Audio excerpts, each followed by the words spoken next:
हम लोग श्रीमद् भागवतम के प्रथम स्कंद के 10वें अध्याय के 25वें श्लोक को देख रहे हैं। आप लोगों ने अभी तक कल क्या सुना था? भगवान की पुण्य श्लोकता का, पुण्य यश का वर्णन कुरु नारी ने किया था। अब आगे के श्लोकों में इस श्लोक पे वह कह रही हैं कि भगवान अवतार लेते क्यों हैं या कब लेते हैं। दोनों बात दे सकते हैं, क्यों लेते हैं और कब लेते हैं। और आगे के श्लोकों में बताएंगे कि कल वाले श्लोक में कि धाम की महिमा क्या है, उनके पात्र की, स्थान की और पात्र की, जिनके बीच में अवतरित होते हैं उनकी महिमा और जिस स्थान पे अवतरित होते हैं उनकी महिमा। तो उसको हम आगे सुनेंगे। आज हम सुन रहे हैं कि कब अवतार लेते हैं और क्यों अवतार लेते हैं। क्या विषय है आज का? कब अवतार लेते हैं और क्यों अवतार लेते हैं। और महाराज बड़ा अच्छा बहुत इस बात को बोलेंगे, हम वैसे तो क्लास में बोलने वाले हैं कि देखिए ये सब सीखना बहुत जरूरी है, क्योंकि जन्म कर्म च मे दिव्यम एवं ये वेति तत्वतः त्यक्त्वा देहम पुनर्जन्म नयति मामेति सुवर्जना। ये सबसे महत्वपूर्ण पढ़ाई है। भगवान के जन्म कर्म किस प्रकार से दिव्य है समझे, और समझ करके बड़ी आसानी से वह जन्म मृत्यु के चक्र को लांघ सकता है। तो सब लोग हम लोग पढ़ेंगे। Official chanter, yes. यदा हि धर्मेण तमो धियो नृपा, यदा हि धर्मेण तमो धियो नृपा, जीवन्ति तत्रैष हि सत्वतः किल, जीवन्ति तत्रैष हि सत्वतः किल, धत्ते भगं सत्यमृतं दया यशो, धत्ते भगं सत्यमृतं दयां यशो, भवाय रूपाणि दधद् युगे युगे, भवाय रूपाणि ददद् युगे युगे। यदा हि धर्मेण तमो धियो नृपा, यदा हि धर्मेण तमो धियो नृपा, जीवन्ति तत्रैष हि सत्वतः किल, जीवन्ति तत्रैष हि सत्वतः किल, धत्ते भगं सत्यमृतं दयां यशो, धत्ते भगं सत्यमृतं दयां यशो, भवाय रूपाणि ददद् युगे युगे, भवाय रूपाणि ददद् युगे युगे। यदा हि धर्मेण तमो धियो नृपा, यदा हि धर्मेण तमो धियो नृपा, जीवन्ति तत्रैष हि सत्वतः किल, जीवन्ति तत्रैष हि सत्वतः किल, धत्ते भगं सत्यमृतं दयां यशो, धत्ते भगं सत्यमृतं दयां यशो, भवाय रूपाणि दधद् युगे युगे, भवाय रूपाणि ददद् युगे युगे। यदा हि धर्मेण तमो धियो नृपा, यदा हि धर्मेण तमो धियो नृपा, जीवन्ति तत्रैष हि सत्वतः किल, जीवन्ति तत्रैष हि सत्वतः किल, धत्ते भगं सत्यमृतं दयां यशो, धत्ते भगं सत्यमृतं दयां यशो, भवाय रूपाणि दधद् युगे युगे, भवाय रूपाणि ददद् युगे युगे। इससे पहले कि हम प्रवचन शुरू करें, बहुत प्रसन्नता हो रही है कि हमारे सामने जूम पे भी जो भक्त हैं, कोई मेट्रो में कथा सुन रहा है, कोई बस से कुवैत में आकर लौट रहा है, कुवैत में भक्त हैं वो लौट रहे हैं बस से, वह सुन रहे हैं। कुछ लोग घर में सुन रहे हैं, कुछ लखनऊ में सुन रहे हैं, कोई कहाँ देवी धाम में बैठे बैठे वृंदावन धाम की कथा को सुन रहे हैं। और जहाँ कथा सुन रहा है तो वो भगवान की ही धाम में है, भगवान की स्थिति में। बहुत प्रसन्नता हो रही है देख करके। ठीक है, पहले हम इसके अनुवाद को पढ़ते हैं। क्या भाग्य भगवान ने निर्मित कर दिया है। जब भी अनुवाद प्रभुपाद जी का, जब भी राजा तथा प्रशासक तमोगुण में स्थित पशुओं की तरह रहते हैं, तो भगवान अपने दिव्य रूप में अपनी परम शक्ति सत्य ऋत को प्रकट करते हैं, श्रद्धालुओं पर विशेष दया दिखाते हैं, अद्भुत कार्य करते हैं तथा विभिन्न कालों तथा युगों में आवश्यकता अनुसार विभिन्न दिव्य रूप प्रकट करते हैं। तो पहले इसका लिंक श्रीधर स्वामी से देख लीजिए। इस प्रकार के भगवान श्री कृष्ण अर्थात जो निष्प्रपंच अवस्था में, मतलब जब जगत की सृष्टि नहीं होती है तो अपने स्वरूप में स्थित रहते हैं, जगत की सृष्टि के समय सप्रपंच अवस्था में भी अपने दिव्य रूप स्वरूप में विद्यमान रहते हैं। ये सब सुना ना आपने। और कल क्या सुना था? उनका यश इतना महान है, इस जगत की सृष्टि करते हैं लेकिन उसमें वो लिप्त नहीं रहते। उनके यश को गुह्य शास्त्रों में गुह्य रहस्यवादियों के द्वारा वर्णन किया जाता है। ऐसे भगवान जो अनेक अवतारों को धारण करते हैं, उसका कारण बतलाती हुई इन नारियों ने कहा यदा ही इत्यादि श्लोक।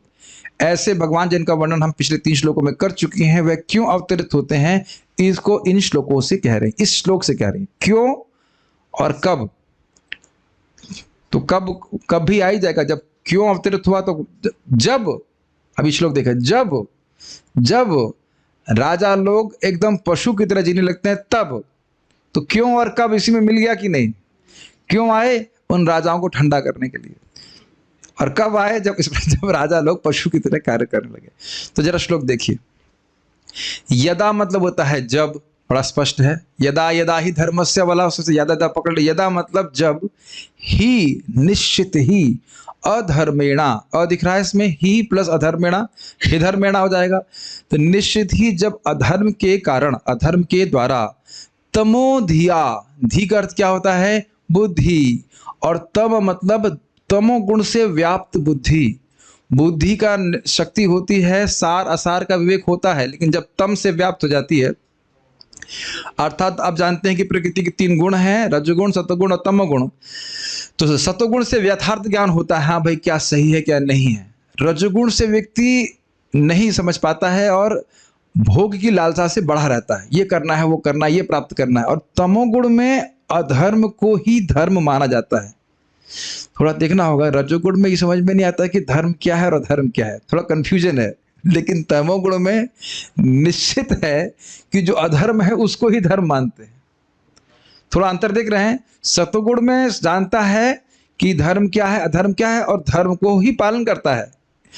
रजोगुण में कंफ्यूजन रहता है कि धर्म पालन करें तो भोग प्राप्ति के लिए, ये कोई धर्म का उद्देश्य नहीं होता है। लेकिन तमोगुण में जो अधर्म है उसी को धर्म माना जाता है। तो समझ रहे हैं, तमोधिया नृपः। और तम का अर्थ आप ये भी समझ रहे हैं कि तम का मतलब घोर अंधकार। जैसे यहाँ पे प्रपात बता रहे हैं, पशु की तरह।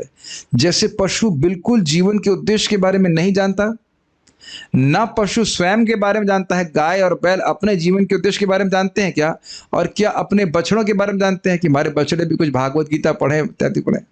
महाराज इसमें विनोद में कहते हैं कि वृंदावन का बंदर, with all due respect, Vrindavan का बंदर कितना भी वृद्ध हो जाए महाराज कितना भी वयस्क, कितना समझदार हो जाए, लेकिन वह गीता क्लास में नहीं बैठ सकता बोला महाराज, बहुत ही विरोध में बोलते हैं, कितना भी बहुत ज्यादा लगे कि सब बाल सब पक गया, सब कुछ हो गया, बहुत समझदार हो गया, लेकिन बंदर समझ नहीं सकता। आप देख रहे हैं।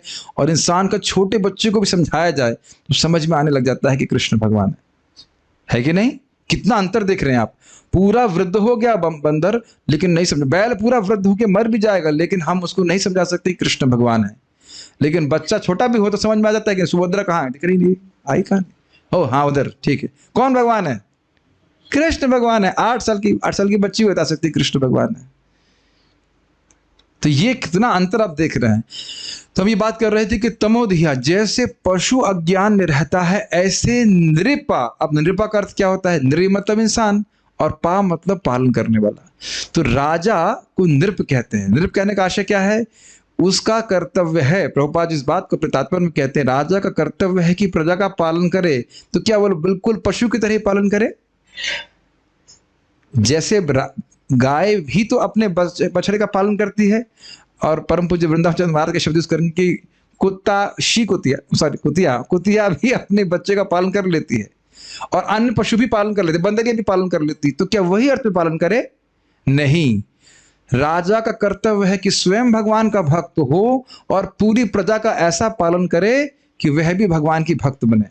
तो अब यहां समझ में आ रहा है, तमोधिया नृपा का अर्थ क्या हुआ, राजा ही एकदम गोबर ऐसे कहना चाहिए। राजा को पता ही नहीं कि जीवन का उद्देश्य क्या है, तो उसे समझ लेना चाहिए कि जनता भी नरक में जा रही है, ठीक। और तमोधिया नृपा जीवंती ही अधर्मेण जीवंती, ऐसे समझिए, अधर्म से ही जी रहे हैं। तमोगुण से व्याप्त उनकी बुद्धि है राजाओं की, और वह अधर्म के द्वारा ही जी रहे हैं। और प्रभुपाद जी यहाँ खूब तात्पर्य में खूब डांट लगाए हैं, वो चोरी चकारी और सब इस प्रकार के कार्य हो रहा है क्योंकि राजा अधर्म से जी रहा है। जब राजा अधर्म से जिएगा तभी प्रजा भी उसी प्रकार से जिएगी। कोई ज्यादा व्याख्या करने की जरूरत तो है नहीं। आपको पता ही है कि कोरोना में सबसे पहले क्या खोल रहे थे, मंदिर तो खोल दिए गए थे ना। सबसे अंत में मंदिर खोले गए हैं, क्योंकि मंदिर से तो कोई रेवेन्यू मिलता नहीं है। और सबसे पहले कौन से तीर्थ खोले गए थे आप जान ही रहे हैं। सोमरस तीर्थ है कि नहीं। और वो सबसे पहले खोलेंगे कि पैसे आए। तो अब देख रहे ना कि पैसे के अलावा, अधर्म के अलावा कहीं बुद्धि नहीं जा रही है कि नहीं। और जब राजा ऐसे जा रहा है तो प्रजा की तो बात ही छोड़ दीजिए। तो कह रहे तत्र, और श्रीधर स्वामी तत्र का मतलब कहते हैं तदा, यदा तो तदा, तो तत्र का मतलब होता है वहां, तो वहां का अर्थ हो गया तदा, मतलब उस समय। ऐशा ही, ऐशा मतलब फिर वही तर्जनी दिखा करके ये कृष्ण ही सत्वतः किला, सत्वतः मतलब शुद्ध सत्व के द्वारा, किला का अर्थ निश्चित ही, धत्ते अर्थात प्रकट करते हैं। क्या प्रकट करते हैं? 5 चीजें। भगम मतलब अपने ऐश्वर्य, सत्यम मतलब अपनी सत्य प्रतिज्ञता की जो मैंने वचन लिया है, भगवान कृष्ण जो वचन लेते हैं वह सत्य होता ही है। ऋतम मतलब यथार्थ वक्ता, जैसा कोई वस्तु है, जो बात है उसको यथावत यथार्थ कहना, ये बहुत कठिन होता है, ये ऋतम का अर्थ है। और दया मतलब भक्तों पे कृपा, और यश मतलब अद्भुत कर्तव्य, अद्भुत कार्य, सॉरी, याद हुए हमें 5 चीजें जो भगवान प्रकट करते हैं। अपने ऐश्वर्य प्रकट करते हैं, सत्य प्रतिज्ञता प्रस्तुत करते हैं कि जो भगवान ने कहा वो करते हैं। ऋतम मतलब यथार्थ वक्ता, भगवत गीता के वक्ता तो भगवान ही है, और कहीं भगवान नहीं बोले अरे वो श्लोक में मिस्टेक हो गई पिछले वाले में ऐसा नहीं है, रिवाइज करो ना, एक बार बोल दिया, वह भी युद्ध का बीगल बजने के बाद एकदम यथावत बोल दिया, और विश्व का सबसे प्रसिद्ध ग्रंथ बन गया है ना। और उसके बाद दया। अब दया देखिए जनरली अर्थ है, श्रीधर स्वामी कहते हैं दया भक्तों पे जो कृपा कर रहे हैं, उसकी हम व्याख्या करने का प्रयास करेंगे। सीट बेल्ट बांधे रहिएगा, ये फ्लाइट देर तक चलेगी। यश मतलब अपने अद्भुत कार्य भगवान जो करते हैं, जो अन्य किसी के द्वारा नहीं होता, तो प्रकट करते हैं। क्यों करते हैं? भवाया, जगत के पालन करे, जगत के कल्याण के लिए। कैसे करते हैं? तो कहते हैं रूपाणी, विभिन्न रूपों को ददद अर्थात प्रकट करते हैं। केवल कृष्ण ही रूप नहीं, नरसिंह रूप, वामन रूप, अन्य अन्य भगवान रूप प्रस्तुत करते हैं। कब करते हैं? युग युग में करते हैं। ठीक है, इस श्लोक समझ में आ रहा है? अन्वय देखिए इसका। अन्वय यदा मतलब जब जब, ही मतलब निश्चय ही, तमोधियो अर्थात तमोगुण से जिनकी बुद्धि व्याप्त है, ऐसे नृपः अर्थात राजा, अधर्मेण जीवंती, अधर्म के द्वारा पशुओं के समान जीते, समान रहते हैं। जैसे पशु जीवन के उद्देश्य से अनभिज्ञ है, राजा जो लीडर है जब वह भी इस प्रकार से रहने लग गया, तो उसका आशय यह है कि प्रजा तो घोर अंधकार में जा रही है, अधर्म में ही लगी हुई है। तत्र, तत्र मतलब होता है वहां, लेकिन यहाँ तत्र का अर्थ क्या लिया जा रहा है? तदा अर्थात उस समय। ऐशा ही, यह भगवान श्री कृष्ण ही, युगे युगे अर्थात युग युग में, भवाय अर्थात जगत का पालन करने के लिए, सत्वतः अर्थात दिव्य, दिव्य मतलब शुद्ध सत्वात्मक। शुद्ध सत्व समझते हैं, प्रकृति के गुण हैं सत्वगुण, रजगुण, तमगुण, और शुद्ध सत्व इससे दिव्य स्थिति को कहा जाता है। तो भगवान तो हमेशा दिव्य स्थिति में रहते हैं, तो अपने शुद्ध सत्व की स्थिति से वह रूपाणी ददतः, विभिन्न रूपों को प्रकट करते हैं। जैसे आप 10 अवतार के बारे में तो जानते ही हैं जी। किला और निश्चय ही, भगम अपने ऐश्वर्य, सत्यम अर्थात सत्य प्रतिज्ञता, ऋतम अर्थात यथार्थोपदेशकत्व, यथा अर्थ जैसा अर्थ है वैसा उपदेश करने का गुण, दयाम भक्तों पर कृपा आदि, धत्ते अर्थात प्रकट करते हैं। ये अन्वय हुआ। हमने बोलने से कुछ समझ में आता है या मैं ऐसे ही मेहनत कर रहा हूं? ठीक, करते रही मेहनत, हमें कौन सा पढ़ना है इसको। ठीक है हम तो करते ही रहेंगे। इस प्रकार के भगवान श्री कृष्ण जो अनेक अवतारों को धारण करते हैं, उसका कारण बतलाती हुई उन नारियों ने कहा यदा ही इत्यादि श्लोक। तो लिंक तो बड़ा क्लियर है। स्त्रियों ने कहा कि जब तमोधिय अर्थात तमोगुण से व्याप्त बुद्धि वाले नृपा नहीं, नृपा मतलब संस्कृत शब्द है यहाँ पे, अर्थात राजागण अधर्म परायण हो जाते हैं, और जीवंती अर्थात केवल अपने ही प्राणों के पोषण में लग जाते हैं, तो तत्र अर्थात तब उस समय पर ही श्री भगवान अनेक अवतारों को धारण करते हैं, और सत्वतः अर्थात अपने शुद्ध सत्व गुण के द्वारा ईश्वर आदि को प्रकट करते हैं। सत्यम अर्थात सत्य प्रतिज्ञता, ऋतम अर्थात यथार्थोपदेशकत्व, दया अर्थात भक्तों पर कृपा करने का गुण, और यश अर्थात अद्भुत कर्मत्व। अब मैं इस पर थोड़ा सा जो महाराज जी ने बोला है उससे व्याख्या कर बताऊंगा, कुछ कुछ पॉइंट्स आपको। बहुत सुंदर महाराज इस पर बता रहे हैं बातें को बताना चाहता हूँ। सब समझाऊंगा। रितम का मतलब होता है यथार्थ उपदेशकत्व, मतलब जो बोला गया जैसा है शास्त्र में उसको यथावत बोलने की क्षमता। ठीक है, जो सत्य है उसको यथावत बोल सकना। सत्यम का अर्थ था सत्य प्रतिज्ञता, जो बोले हैं वो सच करके मानेंगे। और रितम का अर्थ भी सत्य होता है, लेकिन रितम का यहाँ पे अर्थ लिया गया कि जैसा है अर्थ उसको वैसा ही प्रस्तुत करना। ये इतना आसान बात नहीं है। देखिए उसके बहुत सारी चीजें हैं, एक अभी हम इसको एक एक करके पॉइंट डिस्कस करेंगे। महाराज जी निरपा पे क्या बोल रहे हैं जरा देखिए। महाराज जी श्रीधर स्वामी की टीका को बड़ा सुंदर व्याख्या करते हैं, लेकिन बहुत लंबा है तो मैं पूरा नहीं पढ़ूंगा। उसके कुछ पॉइंट्स आपके सामने रखे हैं और भागवत अध्यापन में मैंने उसके टेक्स्ट को भेज दिया है, जिसे आप कभी पढ़ना नहीं। पढ़ेगा तो वो जो भागवत समझना चाहता है। हमें तो ना अपने हृदय में भगवान को प्रकट कराना जो पढ़ेंगे। आप मेहनत कीजिए, आप प्रकट करा लीजिए, क्या दिक्कत। ठीक है, थोड़ा पढ़ लीजिएगा। खैर, पहला पॉइंट है नृप। नृप का समझ में आया। नृ मतलब इंसान और प मतलब पालन करने वाले। तो इन इंसानों का या जीवों का पालन करने वाले, क्योंकि आप जानते हैं प्रजा मतलब केवल इंसान नहीं होता है, जो भी जीव पैदा हुए हैं उनको प्रजा कहता है। हम युधिष्ठिर महाराज के किस में सुन चुके थे, सभी की उन्नति हो आध्यात्मिक, ऐसा पालन राजा को करना चाहिए। तो ऐसे लोग जब तमोधिय अर्थात तमोगुण से व्याप्त हो जाते हैं, उनकी बुद्धि जीवन के लक्ष्य से हट जाती है, उन्हें पता ही नहीं होता जीवन का लक्ष्य क्या होता है, और अधर्मेण जीवन्ति, अधर्म से ही जीते। जैसे आपका अंश का देख लीजिए, अपनी ही बहन को जो मारने के लिए उत्सुक है उसके विवाह उत्सव पे, क्यों? ताकि वह जी जाए। तो यह धर्म है कि नहीं बताइए। और जरासंध 10,000 राजाओं को उसने किडनैप कर लिया था कि मैं नर बलि देगा और वो अमर हो जाएगा, ऐसा कुछ था ना। इस प्रकार के राजा जो है घूम रहे थे पृथ्वी के ऊपर। तो इस प्रकार से जब बहुत पड़ जाते हैं तो भगवान अवतरित होते हैं। तब तमोधिया का अर्थ क्या है? देखिए इसका अर्थ यह है कि वो केवल देह को पोषते हैं। जीवन में केवल देह चल जाए, यही बस उनके जीवन का लक्ष्य होता है। वैसे इसका उपयोग मैं भी करता हूं प्रचार में कई बार। मुझे पता है कि लोगों के स्वास्थ्य के बारे में लोगों को बताओ तो लोग बहुत सुनते हैं।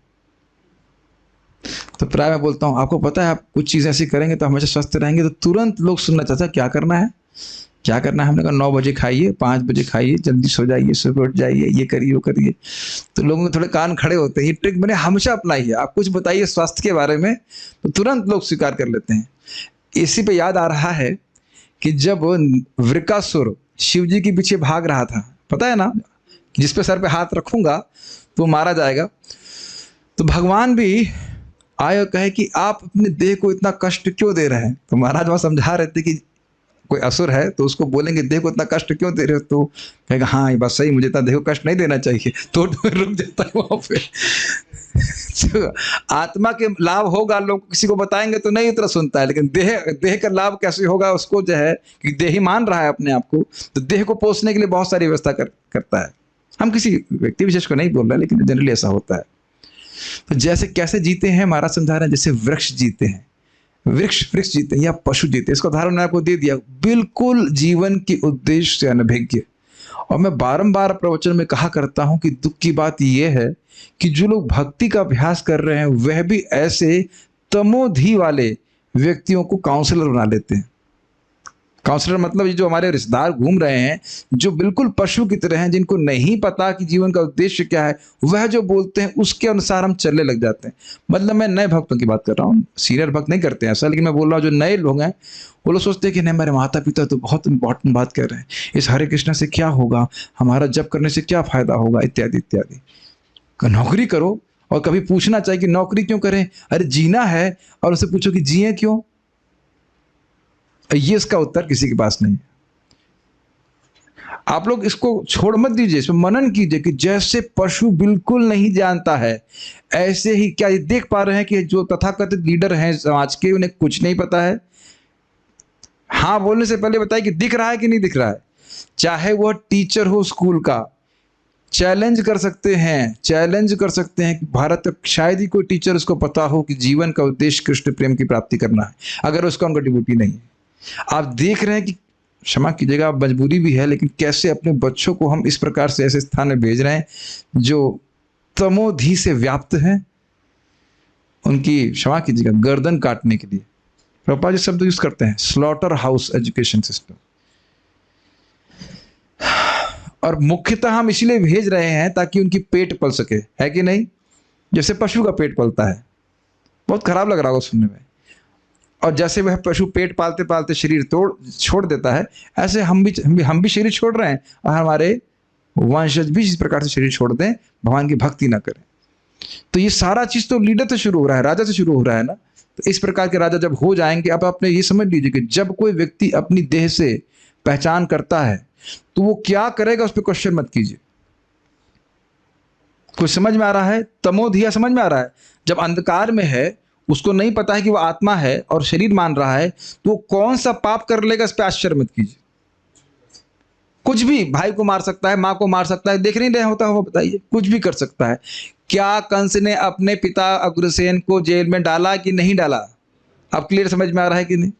अपनी ही बहन को मारने के लिए उद्यत था ये चीज, क्योंकि वह अपने शरीर से आसक्त था। मुझे इस पे याद आ रहा है, महाराज समझा रहे थे कि वसुदेव जी कहते हैं कि अरे शरीर तो मिलेगा ही, आप शरीर छोड़ने से क्यों इतना घबरा रहे हैं? तो कंस कहता है अरे शरीर तो मिलेगा, लेकिन राजा का शरीर नहीं मिलेगा ना। तो वसुदेव जी कहते हैं अरे भाई, जिस शरीर को प्राप्त होता है जी, उसको वही अच्छा लगता है, चाहे राजा का शरीर हो चाहे कीड़े का शरीर हो। आप क्यों घबरा रहे हैं इस प्रकार से? तो खैर हम 10th कैंटो में डिस्कस करेंगे, लेकिन इस प्रकार से आ सकता था। देखो तुरंत बदल गया, तुरंत अपनी बहन को मारने के लिए तैयार हो गया। बहुत अच्छी बात। उसके बाद महाराज कहे अमेजिंग, इस जगत में आत्मा के लिए क्या वस्तु है?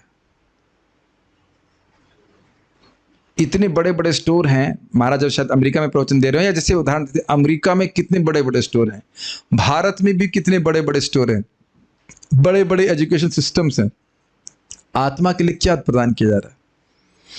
तो कई बार लोग कहते हैं इस्कॉन का क्या योगदान है? योगदान ये है कि आत्मा के लिए जो वस्तु महत्वपूर्ण है वह दी जा रही है। भगवत गीता, श्रीमद् भागवतम, हरे कृष्ण मंत्र, माला झोली। बताइए, मिल रहा है कहीं माला झोली ओपनली? वैसे तो आजकल अमेजन पे मिल जाता है, लेकिन वह भी सर्च करेगा तो, लेकिन समानता तो नहीं प्राप्त हो रहा है कि नहीं? वृंदावन में मिलता है सामान, तो अलग बात है, लेकिन वैसे तो कितने आश्चर्य की बात है कि पूरे जगत में केवल देह को पोषने के लिए स्टोर पे स्टोर खुल रहा है, लेकिन आत्मा का पोषण कहाँ हो उस पर कोई ध्यान नहीं। बहुत अच्छा मुझे बात लगी थी। तो अब उसको समझ रहे हैं, तमोधि अगर राजा है, उसका बुद्धि अगर तमोगुण से व्याप्त है, तो प्रजा भी ऐसी ही होगी। और भगवान ये बिल्कुल नहीं चाहते, ये सृष्टि का प्रयोजन नहीं है। ठीक है, व्यक्ति इंद्रिय तृप्ति करना चाहता है, इंद्रिय तृप्ति की सुविधा प्राप्त हो, लेकिन धर्म छोड़ करके नहीं। ठीक है,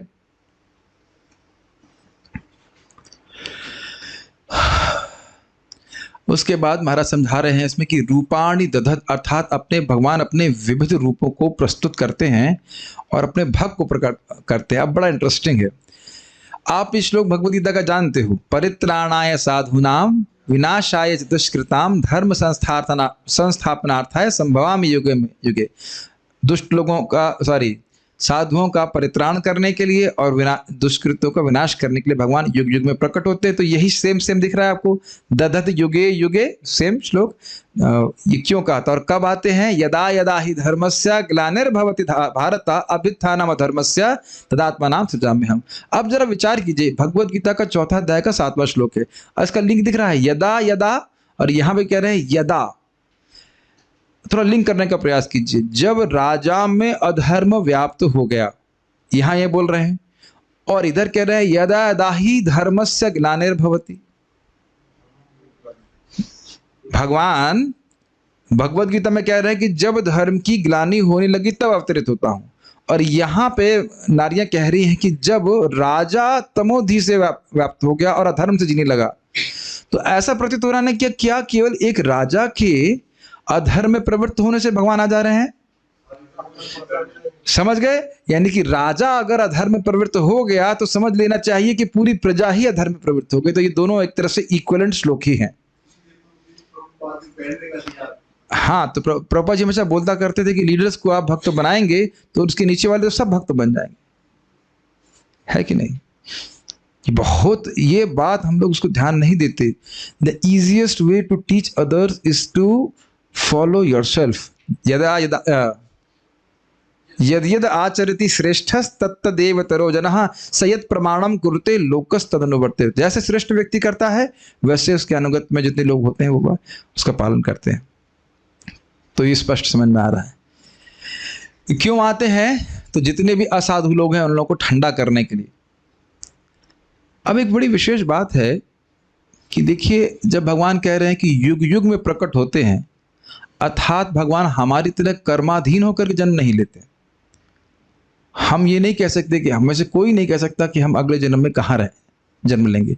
इतना विश्वास है कि भगवान की भक्ति कर रहे हैं तो संभावना की बंदर तो बन ही सकते वृंदावन में, इतना तो होप्स है। लेकिन मंकी नहीं, इतनी तो आशा है कि बंदर बन जाएंगे, है कि नहीं? अरे नहीं, बोलना नहीं चाहिए, भगवान ने सुन लिया तो दिक्कत हो जाएगी। हो सकता है हनुमान जी के साथ वाला बंदर बना दे, who knows? Anyhow, we are humble devotees. We don't know what we want to become. लेकिन हमको पता नहीं कि कुछ कल्याण में स्थिति रहेगी, भगवान कल्याण में रखेंगे। कुछ आश्चर्य नहीं होता है? कितना अंतर है ना। हम सारे के सारे जीव कर्म अधीन होकर ही जन्म लेते हैं। हम एक भी व्यक्ति चुनाव नहीं कर सकता कि मैं यहां जन्म लूंगा। हम इस श्लोक को कई बार सुन चुके हैं, लेकिन मनन कीजिए कितना विशेष है। और भगवान कह रहे हैं कि भगवान देख रहे हैं कि कब अधर्म की हानि हो रही है और वह अपने आप को प्रकाशित कर देते हैं, जगत में अपने स्वरूप को प्रकाशित कर देते हैं। अत्यंत प्रकृति से पार अवस्था नहीं भगवान की प्रकट हो रही है, पूरी तरह भगवान स्वतंत्र है। नहीं समझ में आ रहा? फिर से रिपीट कर रहा हूं, पूरे जगत के हम सभी लोग कर्म के अधीन होकर ही जन्म ले रहे हैं और मर रहे हैं, और भगवान अपनी स्वेच्छा से पूरी तरह स्वतंत्र अपने सच्चिदानंद स्वरूप को प्रकट कर रहे हैं अपनी इच्छा से। कितना अंतर है भगवान में और हम में।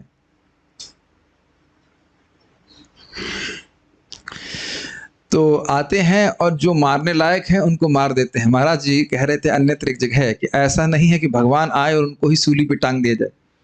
भगवान शक्तिशाली है और आते हैं तो हिरण्यकशिपु जैसे व्यक्ति को मार देते हैं। बहुत सुंदर बात है, इतनी सुंदर बात महाराज अब इसमें बोल रहे हैं ना, आप सुन करके प्रसन्न हो जाएंगे। हम सब लोग जन्म लेते हैं, लेते रहेंगे, और लोग भी जन्म लेते रहेंगे, लेकिन ये सब जानने लायक बातें नहीं हैं। जन्म ले चाहे मरे कोई विचारणीय बात नहीं है, लेकिन भगवान इस जगत में आते हैं, ये बहुत विचारणीय विषय है। कितनी सुंदर बात है। गीता में भगवान कहते हैं जन्म कर्म च मे दिव्यम एवं तत्वतः त्यक्त्वा देहं पुनर्जन्म नेति मामिति स्वर्जना। इस बात पे बात महाराज जो बोल रहे हैं इस पे कितना मनन करने वाली बात है। कितना हम लोग जगत में लोगों का वर्णन सुनते हैं, इन लोग ये जब जन्म लिए उसके बाद उन्होंने ये किया, उसके बाद ये किया, उसके बाद क्या, फुल स्टॉप। मुझे आज भी याद है, मैं कई बार वर्णन उसको किया हूँ क्लास में। हम आर्टिफिशियल इंटेलिजेंस का कोर्स करते थे IIT में, useless as like any other course. और उसकी जो किताब थी उसमें ऐसे हम लोग, आपने देखा ना किताब में ऑथर के बारे में पढ़ते हैं, मैं पढ़ रहा था, उन्होंने ये किया, उन्होंने ये किया, उन्होंने ये किया, फिर सन 84 में उनका हार्ट अटैक हुआ, मर गए। आई स्ट्रक मी, हमने कहा अब कहाँ गए ये। और हरि का फुल स्टॉप इस प्रकार से लगता है कि नहीं, लेकिन भगवान का फुल स्टॉप कभी नहीं लगता। बस सब पे फुल स्टॉप लगा रहे हैं, लेकिन भगवान का फुल स्टॉप कभी नहीं लगता। तो कितनी सुंदर बात है। कीड़े की तरह जगत में जी लोग जन्म ले रहे हैं, मर रहे हैं, जन्म ले रहे हैं, मर रहे हैं, उस पर विचार करने के लिए, और क्षमा कीजिएगा, हैप्पी बर्थडे बनाने का क्या प्रयोजन। महाराज से बहुत उसमें बोलते हैं, कहते हैं कि भाई कोई जेल में आया हो हर साल वो अपना वर्षगांठ बनाए कि इस दिन मैं जेल में आया था उसका क्या प्रयोजन है। सुनते हैं हम लोग, क्या बताइए इसमें। और उस पर भी आप कपिल देवाहुति संवाद सुनिए, कोई कहे कोई बुलाया आपको कहीं पे, आप आइए खाने के लिए आइए, वो पहले गंदी नाली में डाले उसको कचड़े में, फिर उसको बाहर निकाले, डंडे डंडे मारे उसको कस के, फिर वो कहे स्वागत है आपका तो आप उसको हैप्पी बोलेंगे तो ये हमारा ज्ञान है, ठीक है।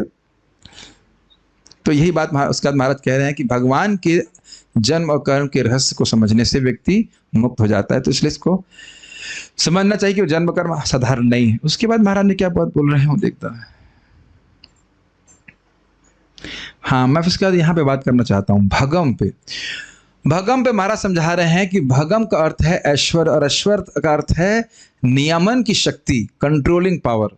बहुत महाराज इसमें विनोद से कहते हैं और आप जानते हैं कि भगवान के 6 ऐश्वर्य हैं, धन, बल, सौंदर्य, वैराग्य, यश और बल।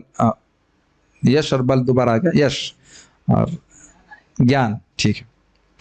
तो भगवान में पूर्ण रूप से है, अर्थात भगवान में अनंत मात्रा में है, और भगवान इसको प्रकाशित करते हैं। उस पर महाराज बहुत मजेदार बात बोलते हैं बल के ऊपर। बल का एग्जाम्पल दे रहे हैं हिरण्यकशिपु का, और कह रहे हैं हिरण्यकशिपु इतना शक्तिशाली था कि उसके ऊपर दधीचि ऋषि के हड्डियों से बना, और जिसमें भगवान विष्णु का तेज था, वह वज्र भी उसके शरीर पे खरोंच भी नहीं ले पाया, उसके कुछ कटा भी नहीं, खून भी नहीं निकला, इतना शक्तिशाली था।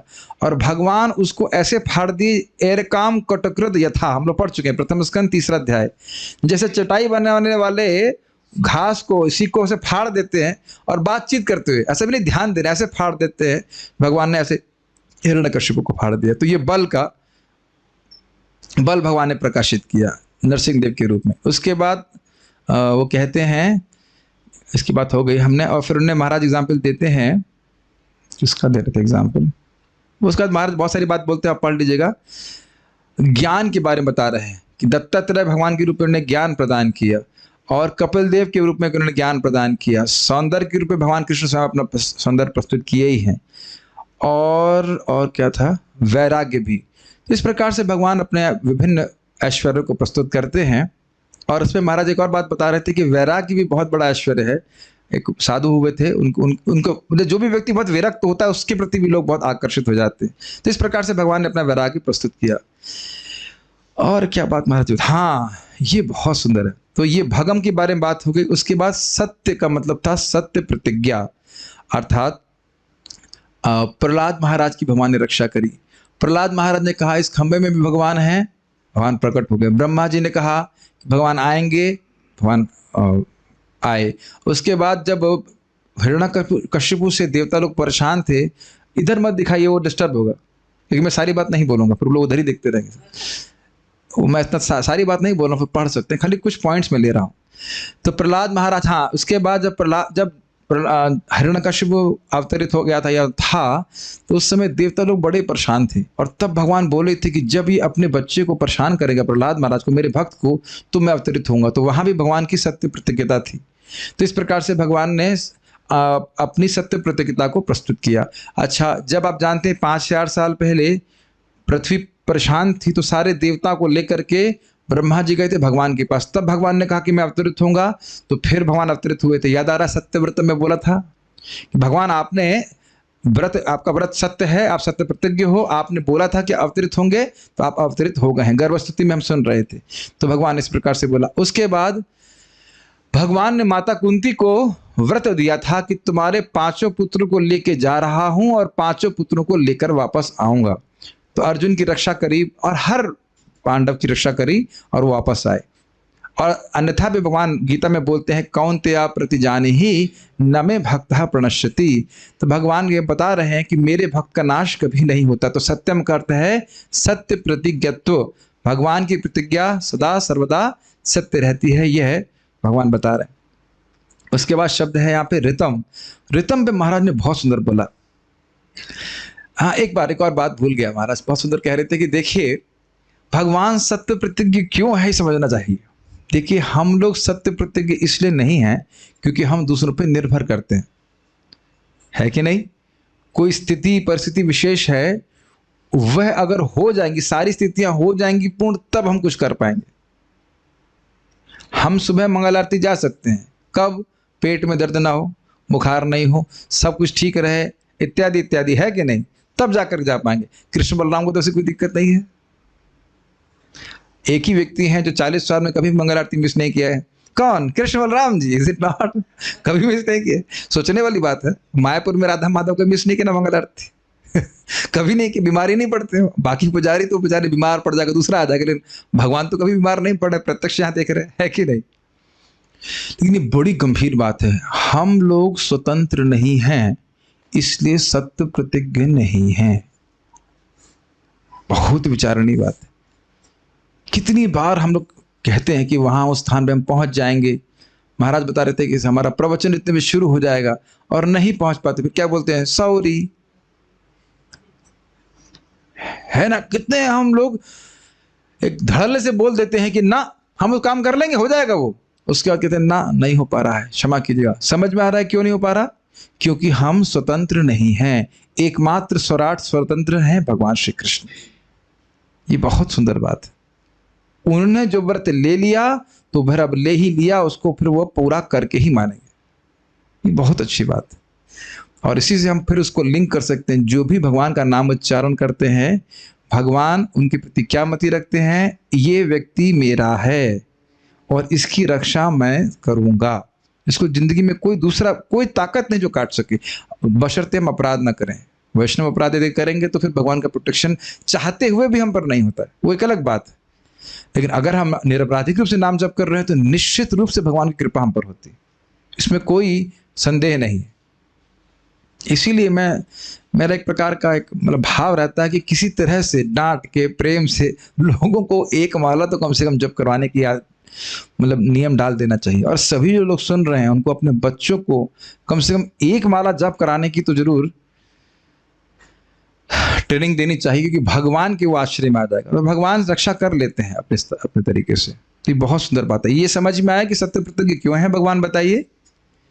क्योंकि वह पूरी तरह से स्वतंत्र है, वह किसी के ऊपर आश्रित नहीं है कि मैं ये कहीं होगा वो होगा तब जाकर मैं कुछ अपनी प्रतिज्ञा को पालन करूंगा। और उसके बाद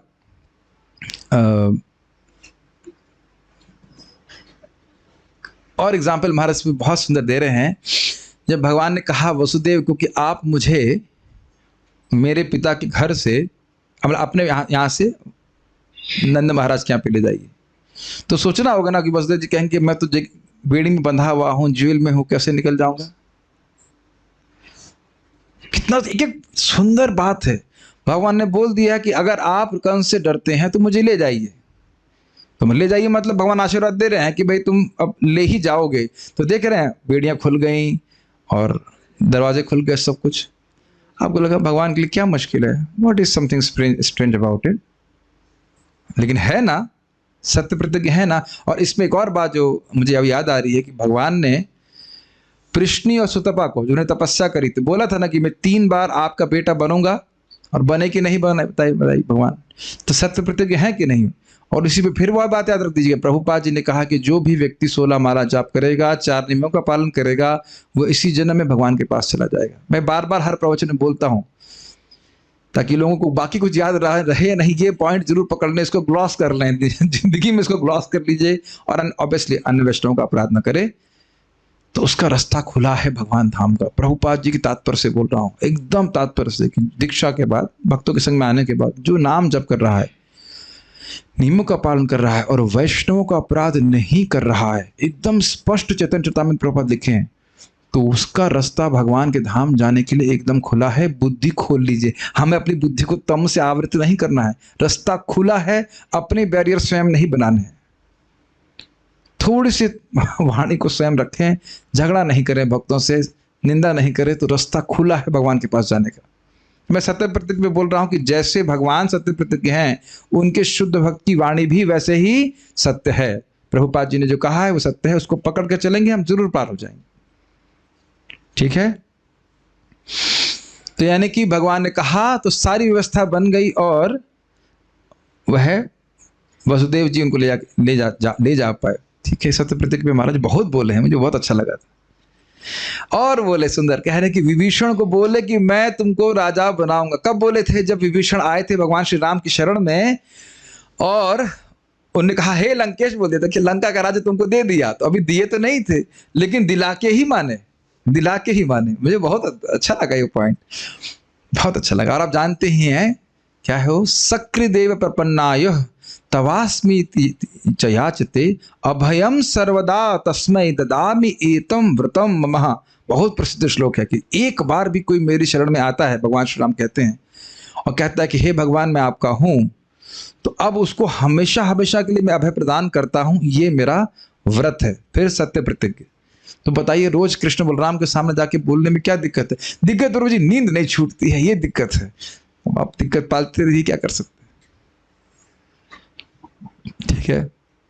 तो भगवान की प्रतिज्ञा है कि ऐसे वो लोगों को शरण देते हैं और शरण रखते हैं। ऋतम बहुत सुंदर है। ऋतम का अर्थ है यथार्थ उपदेशकत्व, जैसा अर्थ है वैसा ही प्रकाशित करना। अब इसमें बड़ा गोहे बात है भाई, जो लिखा है वो समझ में आना चाहिए, ठीक है। पहले बात तो लिखा जो हुआ है उसको पढ़ने का इच्छा होनी चाहिए, पहले तो ये चीज रुचि होनी चाहिए शास्त्र को, और जब लिखा है वो समझ में आना चाहिए, और उसके बाद जो लिखा है जो समझ में आया है उसको बोलने का सामर्थ्य होना चाहिए।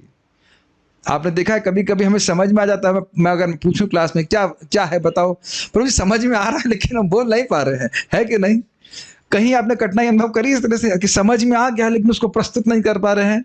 तो कह रहे हैं यथार्थ उपदेशकत्व, मतलब जो है ज्ञान उसको समझ रहे हैं और फिर वो है बोल भी पा रहे हैं। हमारा से विनोद कर रहे हैं कि कोई कोई होते हैं कि उनको भाषा का ज्ञान ही नहीं होता, पढ़ ही नहीं सकते हैं।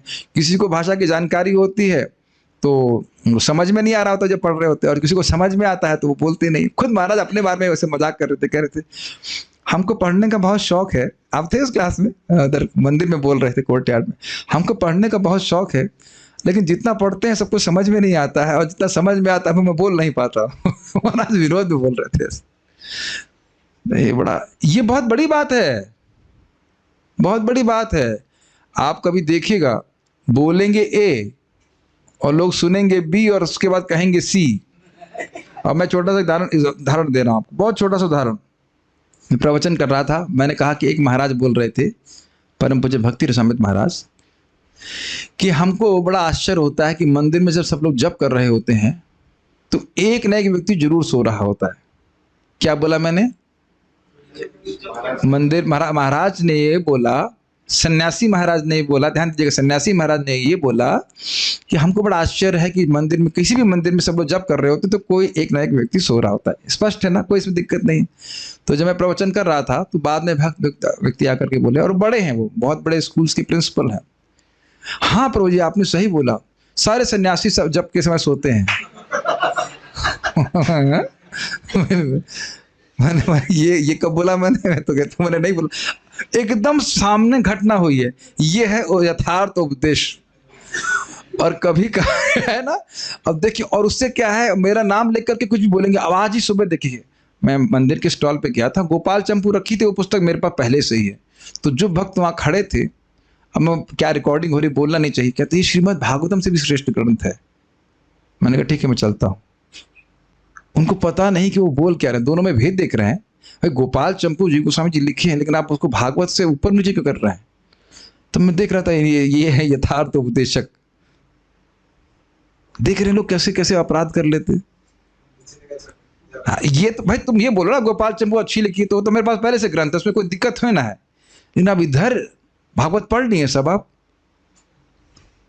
ऐसा लग रहा है यही ये सब डिसाइड करेंगे कौन सा ग्रंथ श्रेष्ठ है ऊपर नीचे। मैं कुछ बोला नहीं, लेकिन मैं खाली बस मैंने कहा ठीक है ठीक है ठीक है, हम आगे बढ़ गए। तो ये यथार्थ प्रवचन है। और उस पर महाराज खूब हंसते हैं, अन्यत्र बोलते हैं कि देखिए व्यासदेव बोल रहे हैं सत्यम परम धीमहि, मैं उन भगवान कृष्ण का ध्यान कर रहा हूं। ये यथार्थ प्रवचन हुआ। और जो लोग व्यास गद्दी पे बैठे हैं वो क्या बोल रहे हैं? ईश्वर निराकार है। तो यही हुआ ऋतवाणी, यही हुआ नहीं ना, जो प्रवचन होना चाहिए बिल्कुल उसके विपरीत। तो भगवान कृष्ण का यथार्थ प्रवचन सबसे प्रत्यक्ष उदाहरण क्या है? भगवत गीता है कि नहीं? 45 मिनट में भगवान एकदम सटीक प्रवचन दे दी, सारी ब्रह्म विद्या बिल्कुल क्लियर कर दी। तो ये भगवान ने गुण प्रकाशित किया कि नहीं? और कई कई जगह उद्धव जी को उपदेश दिए हैं, भगवान कपिल देव उपदेश दिए हैं, उसके बाद और कहाँ उपदेश दिए हैं? अन्य अन्य भक्तों को, उद्धव जी को तो उपदेश बहुत बड़ा दिए हैं, उसके बाद ऋषभ देव के रूप में दिए हैं, कपिल देव के रूप में दिए हैं। एकदम सटीक प्रवचन, और श्रवण करता है व्यक्ति तो उसका ज्ञान नष्ट होता है। जैसे कि रुक्मिणी जी को शोक हो रहा था कि मेरे भाई रुक्मी का बहुत अपमान हो रहा है, भगवान कृष्ण बहुत अपमान किए हैं। तो बलराम जी आकर बस 2 मिनट का प्रवचन की और फिर सारा ज्ञान उनका चला गया रुक्मिणी माता का। तो इस प्रकार से यथार्थ उपदेश करने का गुण समझ में आए। ऋतम का अर्थ, ऋतम मतलब जैसा जैसा सत्य है उसको यथावत प्रस्तुत करने का गुण, ठीक है।